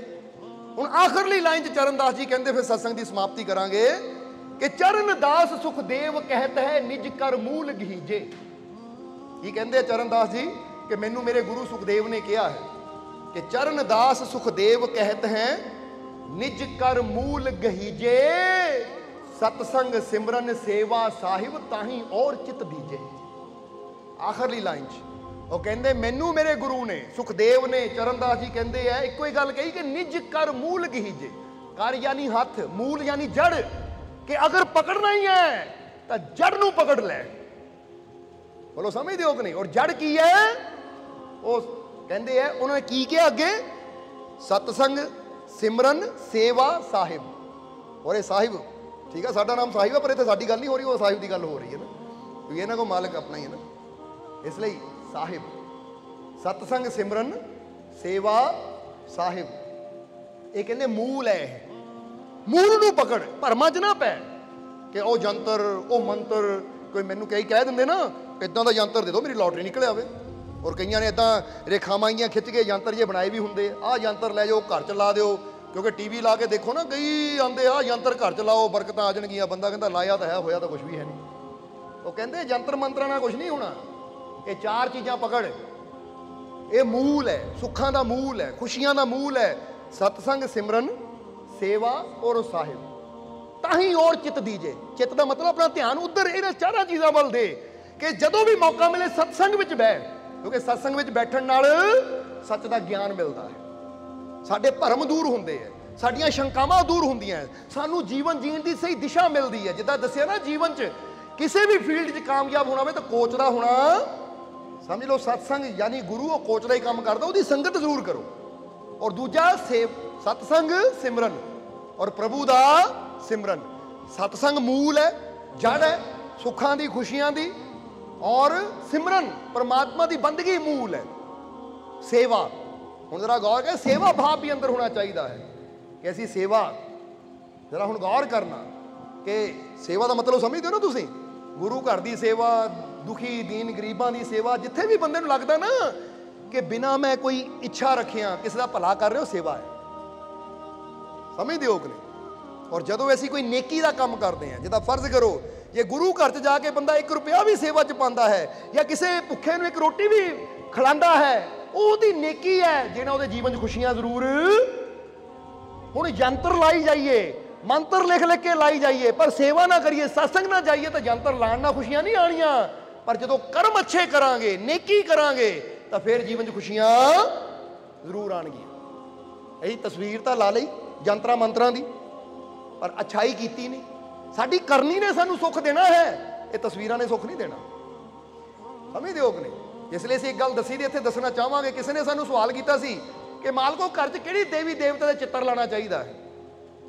जरा गौर करना, चित्र यानी तस्वीर लानी चाहिए। हिमाचल वाल गए सी, उत्थे सवाल किसी ने किया कि किहड़ी देवी या देवते का चित्र घर च लाना चाहिए जिन्हां घर च बरकत होवे। असीं इक्को ही गल कही सी, एक एक गल याद रखो कि वह खुदा, वह परमात्मा, वह प्रभु, वह ईश्वर या ओदी रहमत, ओदी कृपा चित्रां च नहीं, ये चरित्र च वसदी है। साडे चरित्र च चित्र असीं जिहड़ा मर्जी ला लईए, पर जे साडा चरित्र ही माड़ा है तो सानू कदी रब की कृपा नहीं मिलनी, ना ही रब मिलना है। क्योंकि ईश्वर चित्रां च नहीं चरित्रां च वसदा है। चरित्र का मतलब समझदे हो ना कि बंदे का चरित्र किदां दा है, करैक्टर किदां दा बंदे दा, बंदे का करैक्टर। करैक्टर का मतलब समझदे हो ना कि बंदे की जिंदगी कैसी है, अच्छा है बुरा है, नेकी करने वाला बदी करने वाला है। हुण बुरा करने वाला जिहड़ा मर्जी चित्र ला लवे घर च, भावें सारे गुरुआं रहबरां दे चित्र ला लवे, करनी बुरी है तो चित्रां ने उहनूं बचाना नहीं है। तो जे करनी अच्छी है ना तो फिर जिथे बह के याद करेगा रब उत्थे ही नाल, क्योंकि रब साडी करनी देखदा है। इसलिए फिर असीं कहांगे कि अपनी करनी नूं अच्छा करिए, अपने कर्मां नूं अच्छा करिए। तां ही इत्थे चरणदास जी कहंदे हैं कि सतसंग सिमरन सेवा और साहिब ताही और चित दीजिए। मूल है, कहते मूल नूं पकड़ अगर जीवन च खुशी चाहिए है कि जदों मौका मिले सत्संग चा, और जदों मौका मिले सिमरन कर अपने मालिक का, परमात्मा का। जे नाम नाल नहीं जुड़िया तो नाम की युक्ति लैके नाम जप। और जिदा दसिया सवेर नूं शुरुआत जदों रब दे नां तो करते हैं तो खुशियां आनियां शुरू हो जांदियां हैं। और फिर कहते हैं सेवा कि जदों भी मौका मिले, जिथे भी मौका मिले ना, चाहे 1 रुपया ला, 10 रुपये ला, अपनी हैसियत के मुताबिक सेवा च योगदान जरूर पा, क्योंकि ਉਹਦੇ ਨਾਲ बरकत आती है। और चौथी चीज़ गई साहिब। यानी वो परमात्मा, ਉਹਦੇ ਵੱਲ ਧਿਆਨ ਰੱਖਣਾ ਆ। ਇੱਧਰ ਮੁਸ਼ਕਿਲ ਹੈ, ਇੱਧਰ ਪਰੇਸ਼ਾਨੀਆਂ ਹੈ, ਇੱਧਰ ਤਕਲੀਫਾਂ ਹੈ, ਤਾਂ ਤਕਲੀਫਾਂ ਵੱਲ ਨਾ ਦੇਖ, ਆਪਣੇ ਉਹਦੀ ਮਾਲਕ ਦੀ ਰਹਿਮਤ ਵੱਲ ਦੇਖ ਕਿ ਮੇਰਾ ਮਾਲਿਕ ਮੇਰੇ ਨਾਲ ਹੈ। ਜੇ ਇੱਥੇ ਦੁੱਖ ਹੈ ਨਾ, ਉਹ ਮੇਰੇ ਨਾਲ ਹੈ, ਤਾਂ ਇਹਨਾਂ ਦੁੱਖਾਂ ਚੋਂ ਆਪੇ ਮੈਨੂੰ ਕੱਢ ਲਏਗਾ, ਹਰ ਮੁਸ਼ਕਿਲ ਦਾ ਹੱਲ ਕਰੇਗਾ, ਹਰ ਪਰੇਸ਼ਾਨੀ ਤੋਂ ਮੈਨੂੰ ਬਚਾਏਗਾ, ਕਿਉਂਕਿ ਮੇਰਾ ਧਿਆਨ ਹਰ ਵੇਲੇ ਆਪਣੇ ਮਾਲਿਕ ਵੱਲ ਹੈ। ਇਸ ਲਈ ਕਹਿੰਦੇ ਇਹਦੇ ਵੱਲ ਧਿਆਨ ਦਿਓ। ਸਤਸੰਗ ਸਿਮਰਨ ਸੇਵਾ ਸਾਹਿਬ ਤਾਹੀਂ ਔਰ ਚਿੱਤ, ਇਸ ਲਈ ਚਰਨਦਾਸ ਸੁਖਦੇਵ ਕਹਿਤ ਹੈ ਨਿਜ ਕਰ ਮੂਲ ਗਹੀਜੇ, ਕਿ ਆਪਣੇ ਕਰ ਵਿੱਚ, ਆਪਣੇ ਹੱਥ ਵਿੱਚ ਮੂਲ ਫੜ ਲੈ ਸੁੱਖਾਂ ਦਾ, ਖੁਸ਼ੀਆਂ ਦਾ ਮੂਲ ਫੜ ਲੈ, ਜੜ ਫੜ ਲੈ ਸੁੱਖਾਂ ਦੀ। ਔਰ ਉਹ ਜੜ ਕੀ ਹੈ? ਸਤਸੰਗ ਸਿਮਰਨ ਸੇਵਾ ਸਾਹਿਬ, ਉਹਦੇ ਵੱਲ ਧਿਆਨ ਦੇ, ਆਪਣੇ ਰੱਬ ਤੇ ਯਕੀਨ ਕਰ। ਕਿਉਂਕਿ ਅੱਜ ਬੰਦਾ ਧਿਆਨ ਕਿੱਥੇ ਦਿੰਦਾ? ਜਿੱਦਾਂ ਕਈ ਵਾਰ ਦੱਸਿਆ, ਜਾਦੂ ਟੂਣਿਆਂ ਤੇ ਧਿਆਨ ਦਿੰਦਾ ਹੈ। ਉਹਨਾਂ ਜਾਦੂ ਕਰਤਾ, ਉਹਨਾਂ ਟੂਣਾ ਕਰਤਾ ਹੈ। ਭੂਤਾਂ ਪ੍ਰੇਤਾਂ ਤੇ ਧਿਆਨ ਦਿੰਦਾ, ਉਹ ਆਤਮਾ ਫਲਾਣੇ ਚੁੰਬੜ ਗਈ, ਉਹ ਫਲਾਣੇ ਦੀ ਰੂਹ ਮੈਨੂੰ ਚੁੰਬੜ ਗਈ। ਉਹ ਧਿਆਨ ਜਿਹਦੇ ਵੱਲ ਦੇਵਾਂਗੇ ਤੇ ਨਜ਼ਰ ਵੀ ਤਾਂ ਫਿਰ ਉਹੀ ਆਣਾ ਕਿ ਨਹੀਂ? ਸੱਚ ਦੱਸਿਓ, ਜੇ ਤੁਸੀਂ ਭੂਤ ਦੀ ਫਿਲਮ ਦੇਖ ਲਓਗੇ ਨਾ, ਤਾਂ ਤੁਹਾਨੂੰ ਹਰ ਜਗ੍ਹਾ ਭੂਤ ਹੀ ਨਜ਼ਰ ਆਣਾ ਹੈ। ਲਾਈਟ ਬੰਦ ਹੋਵੇ, ਹਨੇਰੇ 'ਚ ਭੂਤ ਹੀ ਨਜ਼ਰ ਆਣਾ ਤੁਹਾਨੂੰ, ਹਾਲਾਂਕਿ ਹੈ ਕੁਝ ਵੀ ਨਹੀਂ, ਕਮਰਾ ਉਹੀ ਹੈ, ਬਾਥਰੂਮ ਉਹੀ ਹੈ, ਕਿਚਨ ਉਹੀ ਹੈ, ਪਰ ਭੂਤ ਦੀ ਫਿਲਮ ਦੇਖ ਲਓਗੇ, ਉਹ ਕਿਚਨ 'ਚੋਂ ਡਰ ਲੱਗੇਗਾ, ਉਹ ਬਾਥਰੂਮ ਜਾਣ ਤੋਂ ਬੰਦਾ ਡਰੇਗਾ। ਕਿੱਥੇ ਹੈ ਉਹ ਭੂਤ? ਸੱਚੀ ਨੂੰ ਹੁੰਦਾ ਤਾਂ ਪਹਿਲਾਂ ਨਾ ਫੜਦਾ। ਇਹਦਾ ਮਤਲਬ ਕਿਤੇ ਨਹੀਂ ਹੈ, ਸੋਚ ਅੰਦਰ ਹੈ। ਹੁਣ ਜਦੋਂ ਸੋਚ ਭੂਤ ਨਾਲ ਜੋੜ ਦਿੱਤੀ ਤਾਂ ਹਰ ਜਗ੍ਹਾ ਭੂਤ ਹੈ, ਤੇ ਜਦੋਂ ਸੋਚ ਆਪਣੇ ਸਾਹਿਬ ਨਾਲ, ਆਪਣੇ ਮਾਲਿਕ ਨਾਲ ਜੋੜ ਦਿੱਤੀ ਤਾਂ ਹਰ ਜਗ੍ਹਾ ਮੇਰਾ ਮਾਲਕ ਹੀ ਹੈ। ਔਰ ਕਾਮਯਾਬੀ ਕਿਹਨਾਂ ਦੇਣੀ ਹੈ, ਖੁਸ਼ੀਆਂ ਕਿਹਨਾਂ ਦੇਣੀਆਂ, ਭੂਤਾਂ ਨੇ ਜਾਂ ਪਰਮਾਤਮਾ ਨੇ? ਤਾਂ ਫਿਰ ਕਿਉਂ ਨਹੀਂ ਆਪਣਾ ਧਿਆਨ ਆਪਣੇ ਮਾਲਿਕ ਵੱਲ ਰੱਖਦੇ? ਇਸ ਲਈ ਅੱਜ ਤੋਂ ਹੁਣ ਆਖਰਲੇ ਵਚਨਾਂ 'ਚ ਕਹਿਣਾ ਹੈ ਕਿ ਅਗਰ ਖੁਸ਼ੀਆਂ ਚਾਹੀਦੀਆਂ ਤਾਂ ਅੱਜ ਤੋਂ ਆਪਣਾ ਧਿਆਨ, ਆਪਣੀ ਸੁਰਤੀ ਆਪਣੇ ਮਾਲਿਕ ਵੱਲ ਜੋੜ ਦਿਓ। ਸਤਸੰਗ ਨਾਲ ਜੁੜੋ, ਸਿਮਰਨ ਨਾਲ ਜੁੜੋ, ਸੇਵਾ ਨਾਲ ਜੁੜੋ, ਔਰ ਆਪਣੇ ਮਾਲਿਕ ਤੇ ਵਿਸ਼ਵਾਸ ਰੱਖੋ। ਫਿਰ ਕਹਿ ਦਿਓ, ਮੈਨੂੰ ਆਪਣੇ ਮਾਲਿਕ ਤੇ ਪੂਰਾ, ਮੈਨੂੰ ਆਪਣੇ ਮਾਲਿਕ ਤੇ ਪੂਰਾ, ਮੈਨੂੰ ਆਪਣੇ ਮਾਲਿਕ ਤੇ ਪੂਰਾ, ਮੇਰੀਆਂ ਝੋਲੀਆਂ ਖੁਸ਼ੀਆਂ ਨਾਲ, ਮੇਰੀਆਂ ਝੋਲੀਆਂ ਖੁਸ਼ੀਆਂ ਨਾਲ, ਮੇਰੀਆਂ ਝੋਲੀਆਂ ਖੁਸ਼ੀਆਂ ਨਾਲ, ਮੇਰੇ ਸਾਰੇ ਦੁੱਖ ਦੂਰ, ਮੇਰੇ ਸਾਰੇ ਦੁੱਖ ਦੂਰ, ਮੇਰੇ ਸਾਰੇ ਦੁੱਖ ਦੂਰ। ਮੇਰਾ ਮਾਲਿਕ ਮੇਰੇ, ਮੇਰਾ ਮਾਲਿਕ ਮੇਰੇ, ਮੇਰਾ ਮਾਲਿਕ ਮੇਰੇ। ਪੂਰਾ ਵਿਸ਼ਵਾਸ ਰੱਖਣਾ ਤਾਂ ਹਰ ਕਦਮ ਤੇ ਮਾਲਿਕ ਨਾਲ ਹੈ, ਔਰ ਹਰ ਮੁਸ਼ਕਿਲ ਤੋਂ ਤੁਹਾਨੂੰ ਬਚਾਵਾਂਗੇ। ਅਗਰ ਤੁਹਾਡਾ ਵਿਸ਼ਵਾਸ ਹੈ ਤਾਂ ਫਿਰ ਟੈਨਸ਼ਨ ਨਹੀਂ ਲੈਣੀ, ਚਿੰਤਾ ਨਹੀਂ ਕਰਨੀ, ਹਰ ਦੁੱਖ ਦਾ ਅੰਤ ਹੋਏਗਾ, ਹਰ ਮੁਸ਼ਕਿਲ ਦਾ ਹੱਲ ਹੋਏਗਾ, ਕਿਉਂਕਿ ਉਹਦੀ ਰਹਿਮਤ ਅਸੰਭਵ ਨੂੰ ਸੰਭਵ ਕਰ ਦਿੰਦੀ ਹੈ। ਯਕੀਨ ਰੱਖਣਾ, ਰੱਖੋਗੇ ਕਿ ਨਹੀਂ? ਬਸ ਜੇ ਵਿਸ਼ਵਾਸ ਹੈ ਤਾਂ ਫਿਰ ਅੱਜ ਮੰਨ ਲਓ ਕਿ ਮੇਰਾ ਜੋ ਵੀ ਦੁੱਖ ਹੈ, ਜੋ ਵੀ ਤਕਲੀਫ ਹੈ, ਅੱਜ ਤੋਂ ਇਹ ਦੁੱਖਾਂ ਦਾ ਅੰਤ ਸ਼ੁਰੂ। ਜਿੱਦਾਂ ਕਹਿੰਦੇ ਆ ਨਾ, ਹੁਣ ਟਾਈਮ ਆ ਗਿਆ, ਹੁਣ ਇਹਦਾ ਅੰਤ ਆਉਣ ਦਾ, ਇਹਦੀ ਮੌਤ ਦਾ ਜਾਂ ਇਹਦੇ ਖਾਤਮੇ ਦਾ ਸਮਾਂ ਆ ਗਿਆ। ਤਾਂ ਤੁਹਾਨੂੰ ਵੀ ਇਹੀ ਕਹਾਂਗੇ, ਜੇ ਤੁਹਾਡੇ ਜੀਵਨ 'ਚ ਕੋਈ ਪਰੇਸ਼ਾਨੀ ਹੈ ਨਾ, ਕੋਈ ਦੁੱਖ ਹੈ, ਕੋਈ ਤਕਲੀਫ ਹੈ, ਤਾਂ ਅੱਜ ਪੂਰੇ ਵਿਸ਼ਵਾਸ ਨਾਲ ਸਮਝ ਲਓ ਕਿ ਮੇਰਾ ਮਾਲਿਕ ਮੇਰੇ ਨਾਲ ਹੈ। ਮਿਲ ਗਈ ਮੈਨੂੰ ਮੇਰੇ ਮਾਲਿਕ ਦੀ ਰਹਿਮਤ, ਔਰ ਮੈਨੂੰ ਪੂਰਾ ਯਕੀਨ ਹੈ ਅੱਜ ਤੋਂ ਮੇਰੀਆਂ ਮੁਸ਼ਕਿਲਾਂ ਦਾ ਅੰਤ ਸ਼ੁਰੂ ਹੋ ਗਿਆ, ਸ਼ੁਰੂ ਹੋ ਗਿਆ। ਹੁਣ ਮਾਲਕ ਨੇ ਰਹਿਮਤ ਕਰਨੀ ਹੈ, ਔਰ ਇੱਕ ਦਿਨ ਪੂਰੀ ਤਰ੍ਹਾਂ ਮੇਰੇ ਜੀਵਨ ਦੇ ਸਾਰੇ ਦੁੱਖ ਦਲਿੱਦਰ ਖਤਮ ਹੋ ਜਾਣੇ। ਇਹ ਯਕੀਨ ਰੱਖਣਾ ਆਪਣੇ ਮਾਲਿਕ ਤੇ, ਵਿਸ਼ਵਾਸ ਰੱਖਣਾ ਹੈ, ਕਿਉਂਕਿ ਇੱਕ ਭਰੋਸਾ ਰਹਿਮਤ ਵਾਲੇ ਕਈ ਦਰ ਦਿੰਦਾ। ਜਿੱਦਾਂ ਮਲਿਕ ਬਿਨ ਦਿਨਾਰ ਨੇ, ਐ ਖੁਦਾ ਮੈਂ ਤੇਰਾ ਗੁਲਾਮ ਹੈ, ਤੂੰ ਮੇਰਾ ਮਾਲਿਕ ਹੈ। ਉਹਦੇ ਮਾਲਿਕ ਨੇ ਕਿਰਾਇਆ ਦੇਤਾ, ਤੂੰ ਮੇਰਾ ਮਾਲਿਕ ਹੈ, ਤੂੰ ਵੀ ਦੇ ਦੇ। ਤਾਂ ਦੇਖੋ ਰੱਬ ਨੇ ਆਪਣੀ ਰਹਿਮਤ ਨਾਲ ਮੱਛੀਆਂ ਨੂੰ ਦਿਨਾਰ ਦੇ ਕੇ ਭੇਜ ਦਿੱਤਾ, ਕੱਲੀ ਕੱਲੀ ਮੱਛੀ ਦੇ ਮੂੰਹ 'ਚ ਦਿਨਾਰ। ਤਾਂ ਹੀ ਫਿਰ ਕਵਾਂਗੇ ਕਿ ਅਗਰ ਆਪਣੇ ਮਾਲਿਕ ਤੇ ਵਿਸ਼ਵਾਸ ਰੱਖੋਗੇ, ਮੰਨਾਂਗੇ ਕਿ ਉਹ ਮੇਰਾ ਮਾਲਿਕ ਤਾਂ ਮੈਂ ਉਹਦਾ ਗੁਲਾਮ, ਤਾਂ ਫਿਰ ਹਰ ਜਗ੍ਹਾ ਸਾਡੀ ਹਿਫਾਜ਼ਤ ਵੀ ਉਹ ਕਰੇਗਾ, ਸਾਡੀਆਂ ਝੋਲੀਆਂ ਖੁਸ਼ੀਆਂ ਨਾਲ ਵੀ ਭਰੇਗਾ। ਕਿਉਂਕਿ ਇੱਕ ਭਰੋਸਾ ਰਹਿਮਤ ਵਾਲੇ ਕਈ ਦਰ ਦਿੰਦਾ ਖੋਲ, ਪਤਾ ਨਹੀਂ ਕਿਹੜਾ ਦਰਵਾਜ਼ਾ ਖੁੱਲ ਜਾਣਾ ਉਹਦੀ ਰਹਿਮਤ ਦਾ, ਔਰ ਮਾਲਿਕ ਦੀਆਂ ਰਹਿਮਤਾਂ ਨਾਲ ਝੋਲੀਆਂ ਭਰ ਜਾਣੀਆਂ। ਇਸ ਲਈ ਵਿਸ਼ਵਾਸ ਰੱਖੋ ਆਪਣੇ ਮਾਲਿਕ ਤੇ, ਭਰੋਸਾ ਰੱਖੋ ਆਪਣੇ ਮਾਲਿਕ ਤੇ।